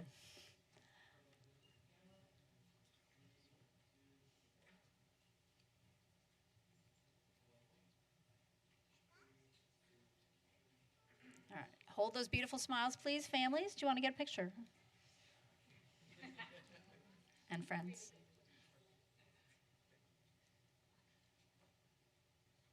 Keep smiling. No, you're fine. All right, congratulations. If you'd exit down the center aisle, please.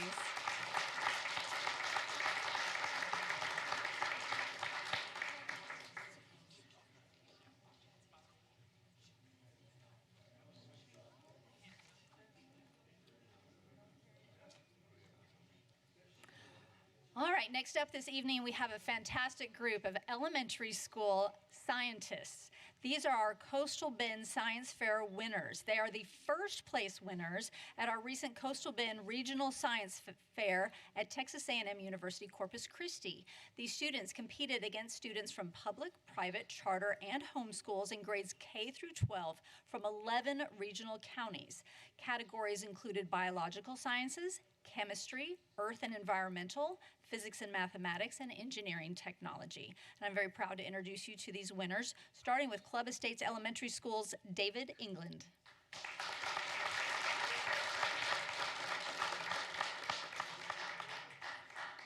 From Creekside Elementary School, Riker Klika.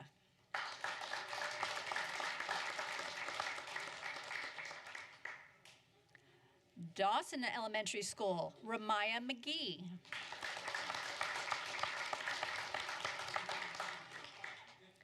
Colda Elementary School, Renee Alejandro Zachary. From Morelos Elementary School,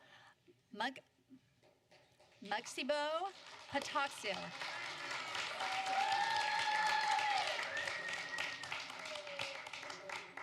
Shaw Elementary, Nainima Cardoso.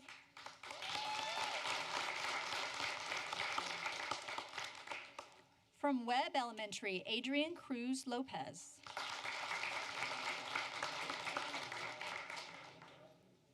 We have several students from Windsor Park Elementary School, beginning with Gavin Overman,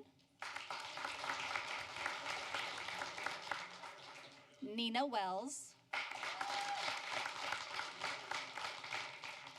Arian Khan, Kamia Khan, and William Kim.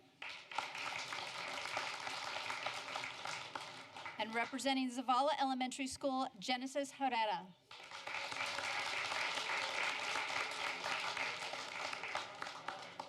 And I'll call up their very proud principals, Dr. Patricia Mendoza, Krista Richey, Dr. Susan Croto, Shay Hernandez, Carolyn Bentz, Christine Bernal, Joshua Ozen, Zonia Lopez, and Assistant Principal John Figueroa, as well as our science fair sponsors, Marissa Hernandez, April Featherby, Leanne Rockwell, Victoria Reyes, Betsy Phelps, Deborah Spencer, Catherine O'Leary, Stephanie Silva, as well as Assistant Superintendents Dr. Kelsey Morris, Dr. Elizabeth Perez, Dr. Bruce Wilson, our Senior Director for Teaching and Learning, Dr. Cindy Hernandez, Teaching and Learning Coordinator Stephanie Morrison, and Elementary Science Specialist Holly Sent. Please come join the photo.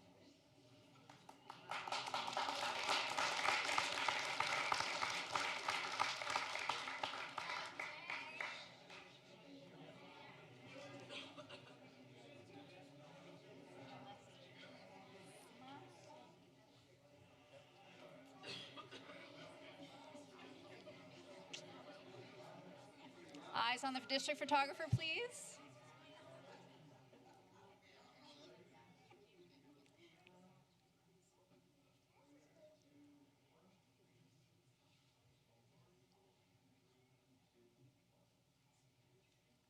Hold those adorable smiles, please. I'm quite sure we have more people who want to take a picture. Here they come.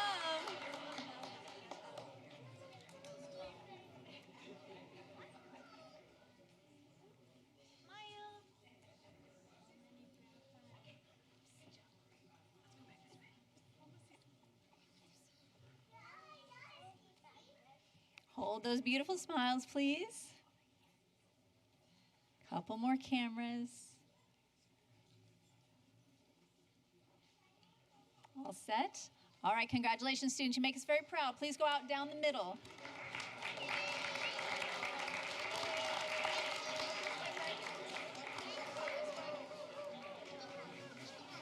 Down the middle. Great job.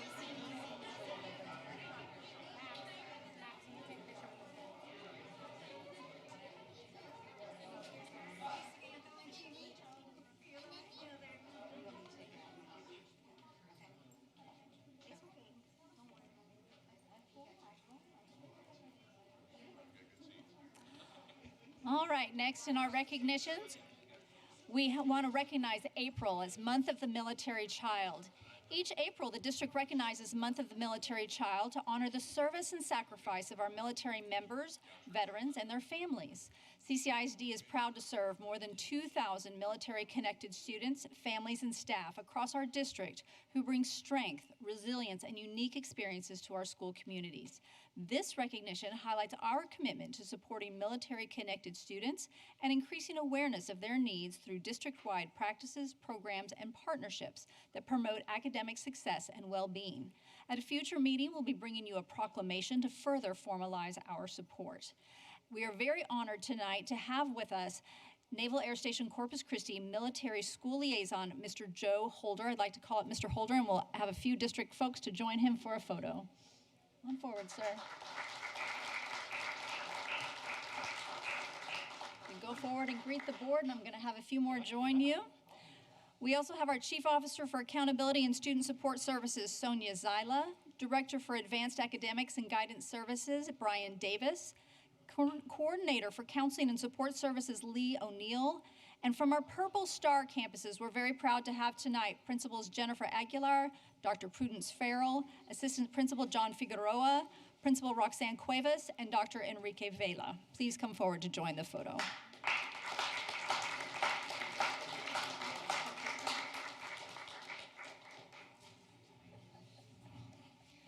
You'll see a few folks sporting purple sunglasses.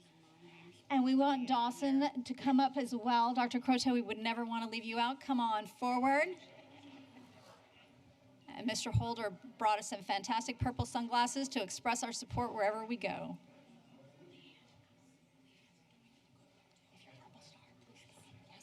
Shay Hernandez is here from Colda Elementary as well.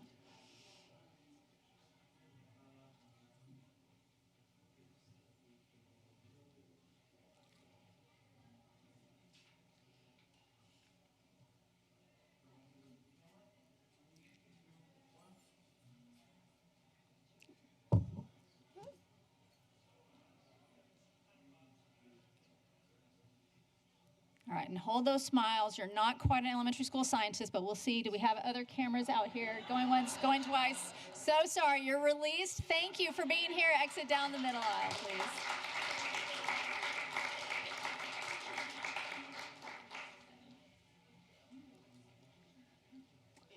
All right, up next we have our above the line honorees for the month of February. Honorees, as I call your name, please come forward to greet the board members and receive your certificate. We have one group for February and one group for March. We'll take a separate photo with each. As you know, we have a leadership definition in CCISD, and we use that definition to help us select our winners. For February, in the auxiliary category, we have Patricia Luera, data clerk at Haas Middle School.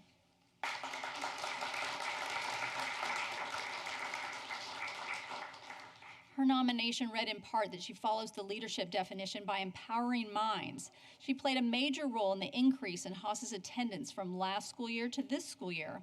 Collaborating with administration, she helped establish procedures that support teachers in taking attendance, working with parents who struggle to get their children to school, and students who are coming to her for daily sign-ins. She consistently goes above and beyond to support her team and, most important, student learning. In our administrative category for February, Dr. Lauren Smith, Library Media Specialist, Teaching and Learning. Her nomination read in part that she follows the leadership definition by shaping the future. In partnership with Education Service Center Region 2, she coordinated the renovations for 22 school libraries. She collaborated closely with librarians, ensuring that every detail reflected the school's identity. She served with intent and purpose. She cultivated relationships, inspired others through her enthusiasm, and elevated the learning environment for students and staff alike. And in the substitute category, we honor Wassan Abu Baker from Veterans Memorial High School.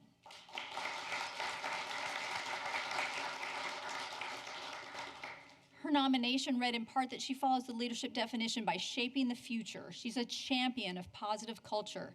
Students and staff alike greet her with genuine happiness whenever they see her, a clear reflection of the positive impact she has on the vets community. She is constantly engaging in meaningful conversations with students, checking on their needs and offering support whenever needed. She is highly regarded at school not only for her professionalism, but for the care, consistency, and positivity she brings to every classroom she enters. At this time, I invite forward Principals Dr. Sarah Owen, Daniel Noyola, Scott Walker, Senior Director of Teaching and Learning Dr. Cynthia Hernandez, and Assistant Superintendents Dr. Elizabeth Perez and Dr. Bruce Wilson.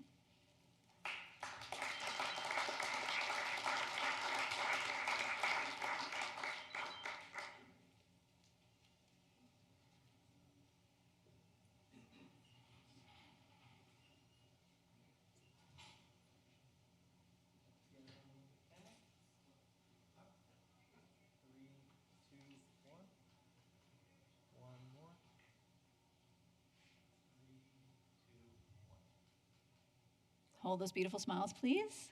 Go ahead.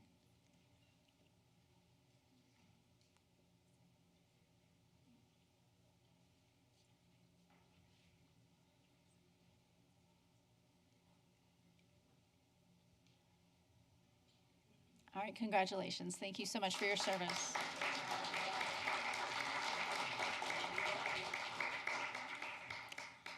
All right, and we also have our above the line honorees from March.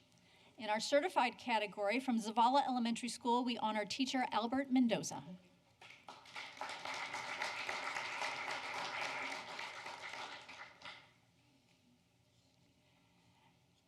In our administrative category, assistant principal at Carroll High School, Jessica Cuellar.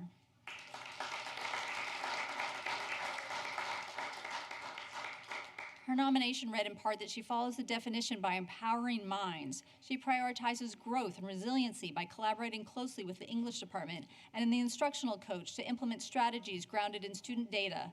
She consistently goes above and beyond by offering support, insight, and feedback to fellow assistant principals and departments. In our auxiliary category, pre-K professional at Sanders Elementary School, Jennifer Smith.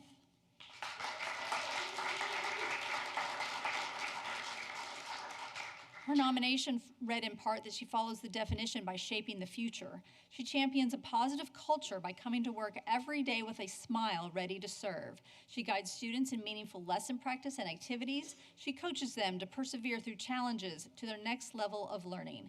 She cheers students on as they learn, encouraging them to say, "I will keep trying," instead of "I can't do it." And in our substitute category, we honor a substitute who works over at the Students in Transition office, Melly Charles.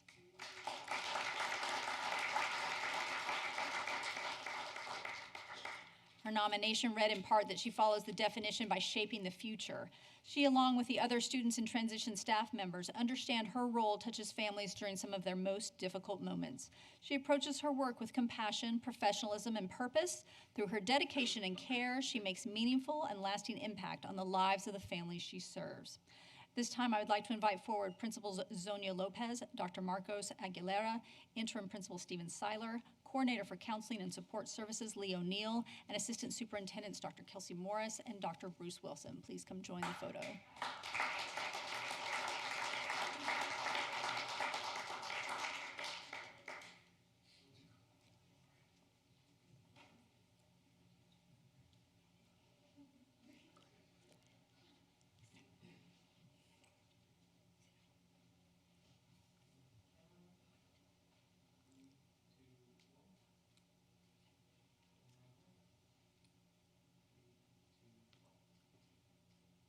Hold those smiles, please. We do have a little paparazzi for you. Hold on.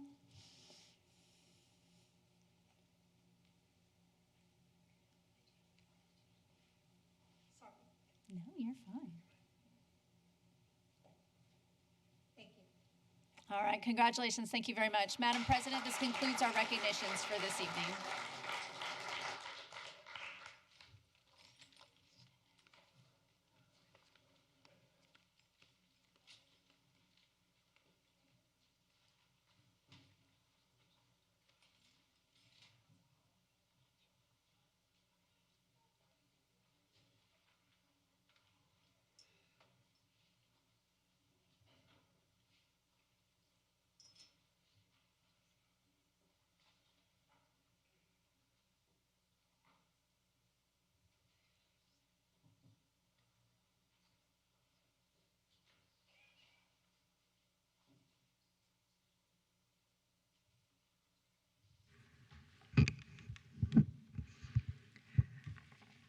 The Board of Trustees will now enter into closed session at 5:38 p.m. pursuant to Texas Government Code Sections 551.071, 551.074, and 551.076.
board has now returned from closed session at 7:13 p.m. And I believe Mr. Bell has something to say. Yes, I'd like to make a statement real quick. As a member of the Board of Trustees of Corpus Christi Independent School District, I have a legal and ethical obligation to disclose certain family relationship with the district vendors that constitute a conflict of interest under state law and district policy. As a board member, I also have an ethical obligation to abstain from voting on any contracts or matters involving any such family relationships. I have been advised that I have voted on matters in past years involving Allison Flooring, a vendor for the school district. Allison Flooring is owned in part by my brother and my sister-in-law, which would have constituted a covered relationship under Texas law. However, I neglected to file the required disclosure forms or to abstain from voting on contracts with Allison Flooring at the time the matter came before the boards. However, I have filed the required forms and will abstain from participating in any matter involving Allison Flooring in the future, as I should. I believe it's important to take responsibility for my failure to timely file the required disclosure forms and abstain from voting on matters involving Allison Flooring in the past. As such, I am going to resign my officer position as Vice President of the Board of Trustees and my current board committee assignments. I hope this action demonstrates my commitment to ethical obligations we have as board members of CCISD. Thank you. Thank you, Mr. Bell. Now we're going to move on to our administrative report. Mr. Davis?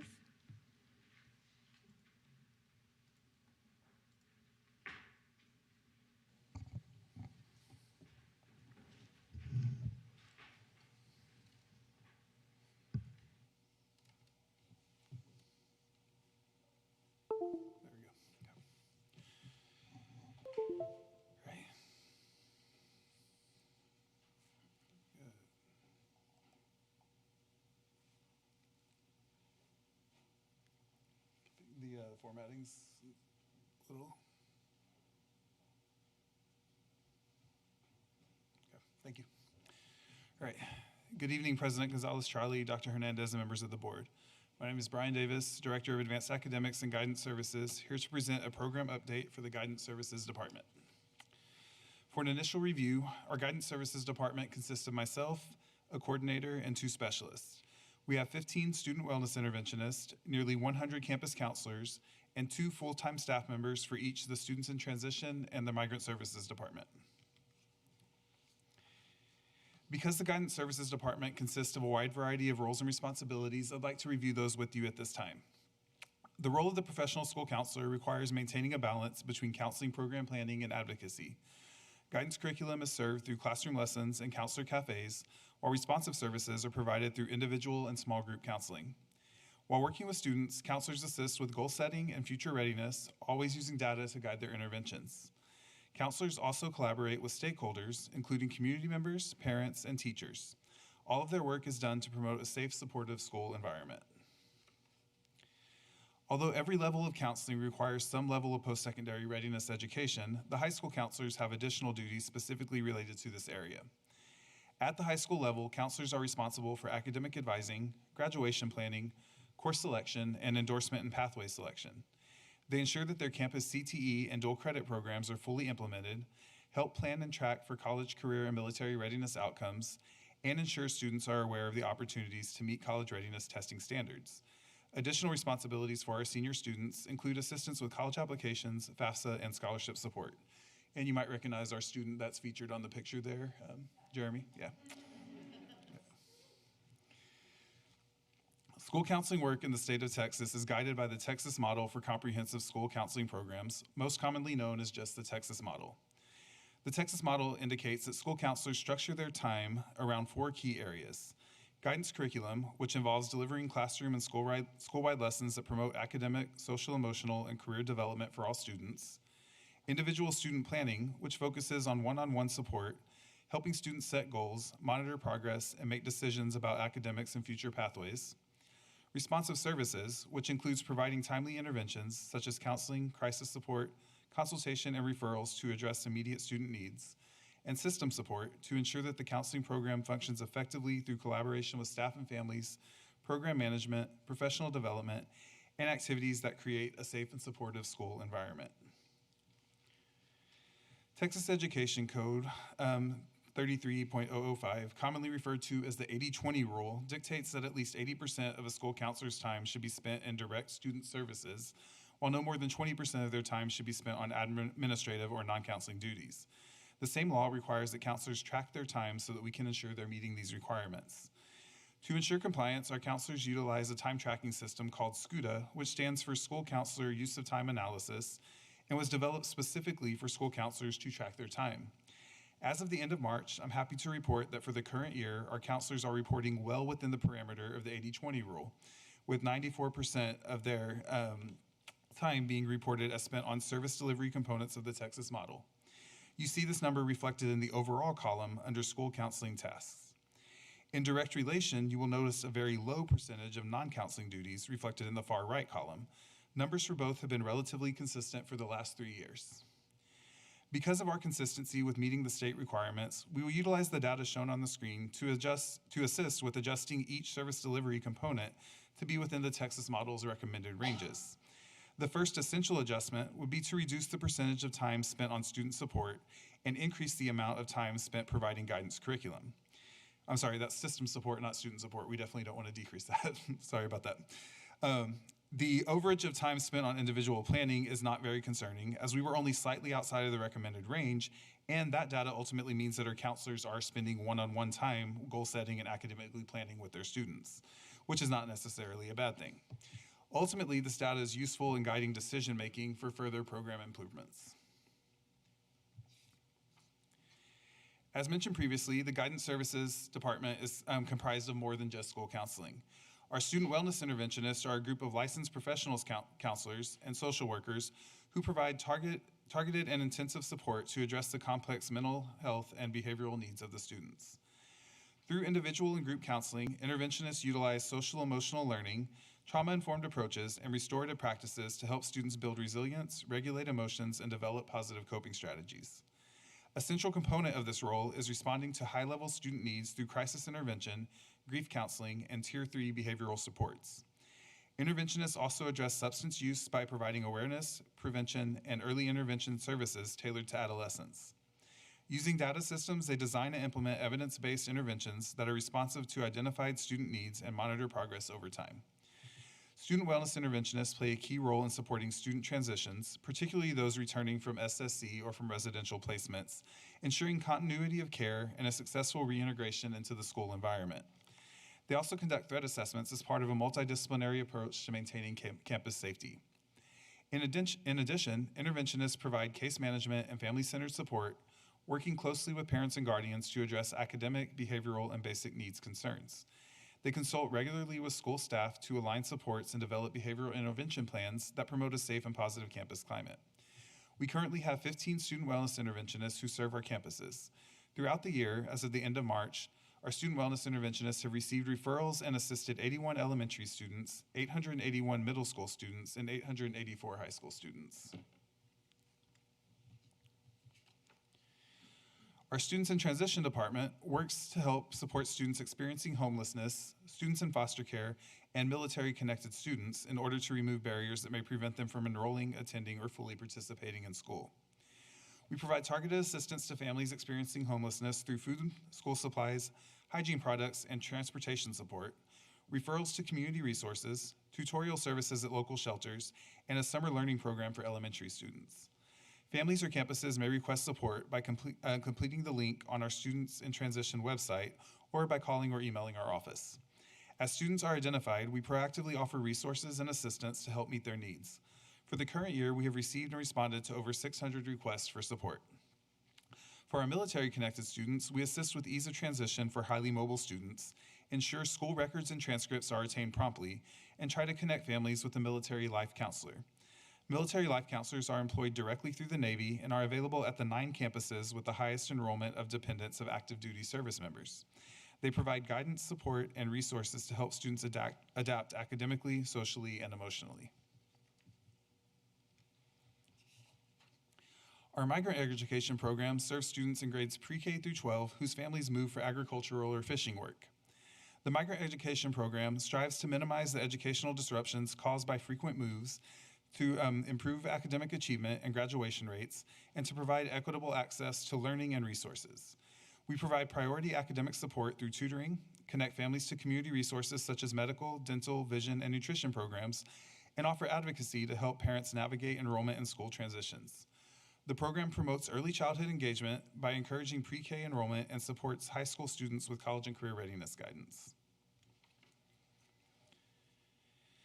The Guidance Services Department serves to help the district with constant growth toward our Lone Star Governance Goal 3, which is that the percent of graduates who meet one or more of the college, career, and military readiness indicators will increase annually to 91% by the end of school year 2027. Our guidance curriculum includes college and career readiness components at all grade levels to ensure that students begin the post-secondary exploration process early. Our secondary counselors conduct individual planning and academic advising to help students effectively plan for future success, whether that be through CTE course pathways, advanced coursework, or special education. Our high school campuses also have a college and career counselor and a part-time college center mentor who work to connect students to post-secondary opportunities and assist with the application processes.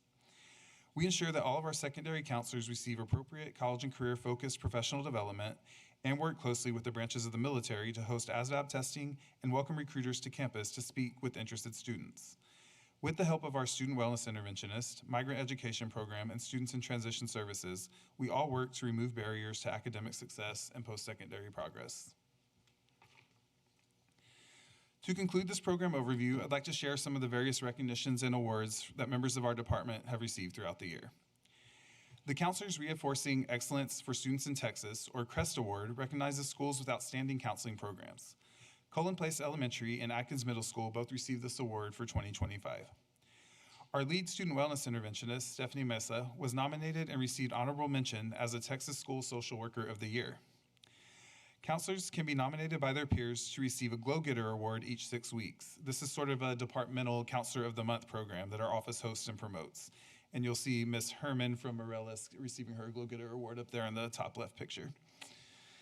Our district counseling team and our Atkins counselor, Lexi Benavides, all presented at the Texas Professional School Counselor Conference to packed houses. And our Creekside Elementary counselor, Patricia De Leon, was recently named by Texas A&M University Corpus Christi as the 25-26 Outstanding Site Supervisor. These examples just represent a few of the wonderful campuses, individuals, and teams that make this department function. Our counselors, student wellness interventionists, migrant education workers, and students in transition team proudly serve the students and families of CCISD to ensure that needs are met so that learning can happen. This concludes the presentation, and I now welcome any questions.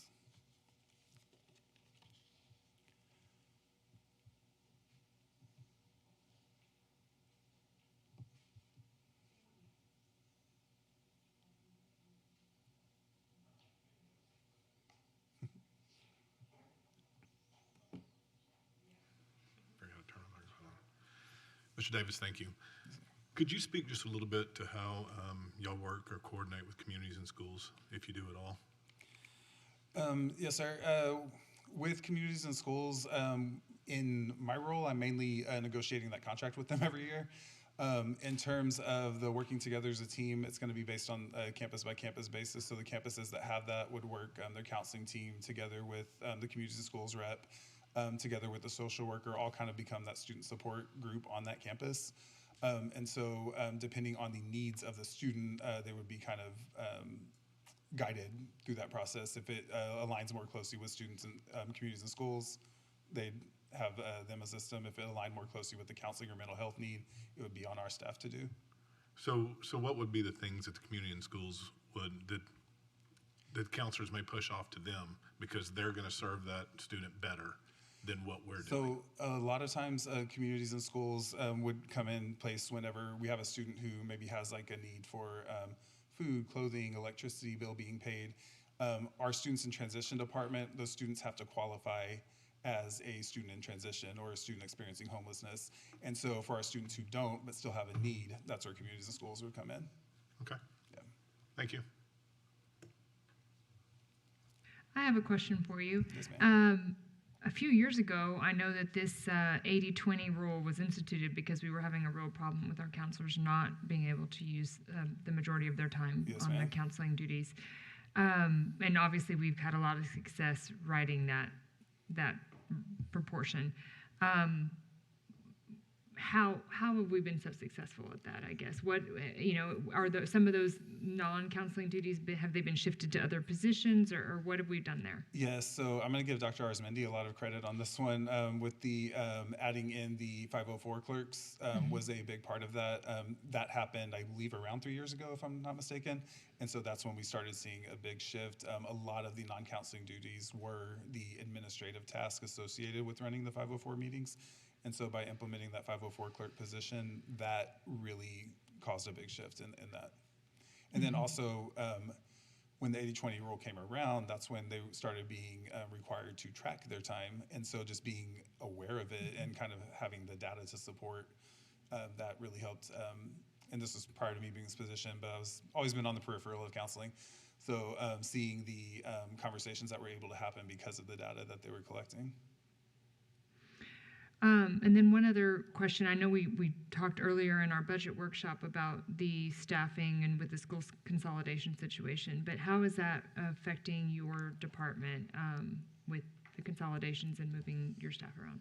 So for the middle school counselors, we were actually able to place all of them at a middle school. And so a few of the schools added a third counseling position at the middle school level in order to accommodate them and the student influx that they're going to get. And then at the elementary level, that actually enabled us to shift it around where every elementary, as of right now, should have at least one counselor on campus with second vacancies. I do believe there are about 10 vacancies right now going into next year. Thankfully, though, they're all with that second counseling position on the campus. So we're looking, I'll be at the job fair recruiting heavily in a few weeks, trying to get counselors in place. Ms. O'Neill's been working with our interns, trying to see who's finishing up this semester. So we've been doing a lot to try to get those filled before next year. Great. Yeah. Well, it's a great report. Thank you. you. Does anybody else? I don't have anybody else requesting questions. Okay, thank you for your report. Y'all took it easy on me. Thank you.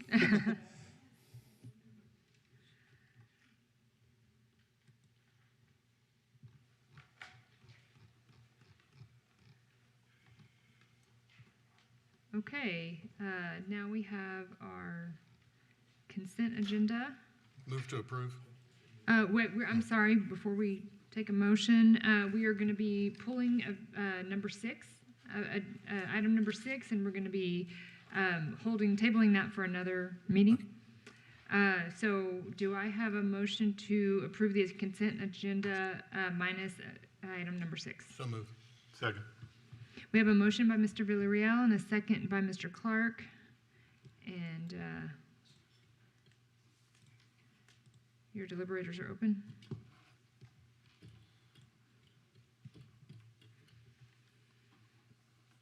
Motion carries.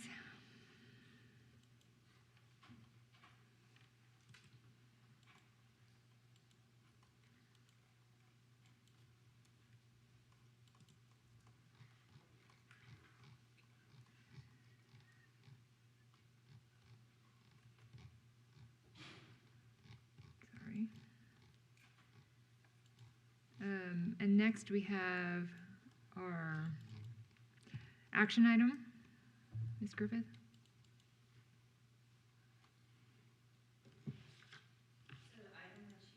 For you is the rebid on the Veterans Memorial Athletic Facility. I know we've gone back and forth on talking about what this facility would be used for, but we went out and rebid this. This has gone to the fiscal committee twice. We have agreed to rebid this project.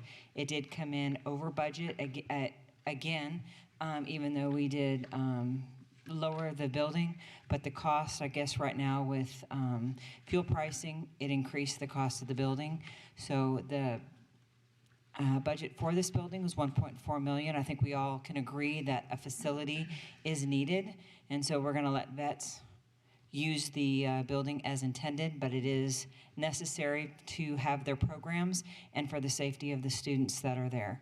And so we are asking that you approve this item so we can get this facility built for the students at vets. Do I have a motion? So moved. Sorry. Okay, I'll take a motion from Mr. Clark and a second by Mr. Arredondo.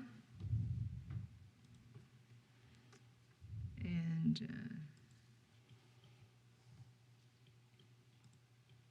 your deliberators are open.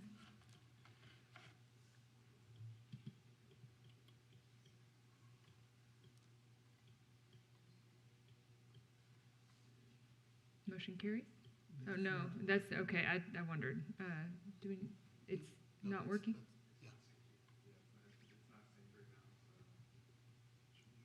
Voice vote? I'm gonna clear it and try it one more, yeah. No, it's stuck. Okay, all in favor say, or raise your hand, aye? Okay, that's for the record, Mr. Villarreal, Mr. Clark, Ms. Trolley, and Mr. Arredondo. All against? Oh, was she for? Did you raise your hand, Ms. Hawkins? Okay, Ms. Hawkins as well, that's 5, and then all against? Mr. Bell and Mr. Barrera. Motion carries. Okay, and then we have our calendar. April 21st is our 40th annual Teacher of the Year ceremony at Veterans Memorial High School, 6 p.m. April 27th will be our next regular board meeting, and April 29th will be our Metro E-Library reveal. And now we'll have our Board of Trustees remarks and Superintendent remarks. We'll start with Mr. Barrera this time.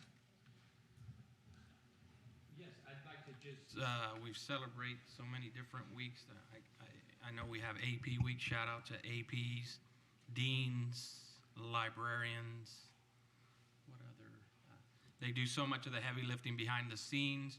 I remember as a principal, I would always tell the APs, your job is to make me look good. We have a lot of APs making our principals look great out there, doing the heavy lifting and doing all the hard work so the principals can take credit. So shout out to all of them doing all the hard work, all the heavy lifting. Mr. Arredondo? Did on those 3 items, Mr. Barrera? Because we celebrate the relative tremendous teams when you talk about assistant principals, librarians, and and all, especially the counselors also. But wanted to congratulate the fact that we had our very successful health fair on Saturday at Carroll Arena. It's the first one I've missed in many years, but I understand that it was really a successful event. Want to congratulate Kimberly Bissell, Scott Walker, as far as being semifinalists for the Education Excellence Award. The middle school, was there a middle school finalist for the district? No? The principal? Okay, so Roland Garza certainly also, and I'm sorry that I may have overlooked that, but wanted to make sure to acknowledge that. But as we've had the counselor's report today, Mr. Davis, the Crest Awards, and of course, I don't know if you mentioned about the counselor, and somewhat proud to say the counselor at VETS being recognized, but Texas A&M University, I'm sure that our board members up here from the university happen to know that she does a great job in aligning students to attend the university and visit the university, and the university. So, what's her name? Her name is Angela Arredondo. So, softball is going strong. Baseball is coming to an end, but it's a tight race between Ray and Vets. But we're just very thankful again for everyone. We're coming, it's unbelievable. We're at the time of the year that we're at, ending the year. STAR testing sounds like it's gone really well, and just happy to know that we're certainly going to be doing well in that regard, academically, and especially the instructional support staffs that have been working with the campuses. And here we go, graduations are around the corner. And just happy to know, and that's the highlight, in my opinion, as far as a board member and, of course, the district. And looking forward to that. And I won't miss the fact that I'm looking forward to the Teacher of the Year Award here in a couple of weeks. And moving forward, thanking everybody for all their hard work. Thank you very much. Ditto to the APs and the people outside the classroom that really grind to make schools go on a daily basis. Just for clarity, Angela Arredondo is also my cousin. I just want to be sure everybody knows that. And we're gearing up for, we got folks heading to the regional area track meet. We've had in soccer and baseball and softball is just going. We got some really good teams. I encourage everybody to get out and go support their guys and girls. Thank you. Well, I think every sport has been mentioned except for one. I think our vets team is heading to regionals for golf tomorrow, and we have one student from Ray who's heading to regionals for golf, I believe. Hope I got that right. So maybe we've covered every sport now. Anyway, lots to celebrate with our athletes. That's great. And then I know we recently had our Partners in Education lunch. So thank you for our staff who put on a great lunch and celebrated all of our community partners. That was a great time, and nice to acknowledge everybody that helps out from the community to make our schools great. I know there's probably other things that I've forgotten, but I think everybody will, between us all, we covered it all. Yeah. Or we'll cover it all. Yeah, perfect. Pass. Ms. Hawkins? No? Mr. Clark? First off, I want to wish Miss Hawkins great success and good luck on Wednesday. Thursday, on defending her dissertation. Best of luck to you. And good luck. And a very happy 21st birthday to a young man who happens to be sitting up here on the dais with us. That would be me. Thank you.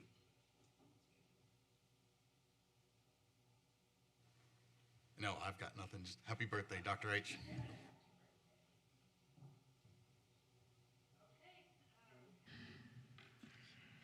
Then I am hereby adjourning this meeting at 7:40 p.m. I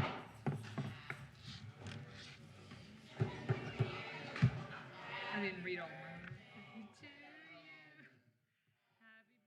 birthday to you. Happy birthday. I know, that was terrible. How did I miss?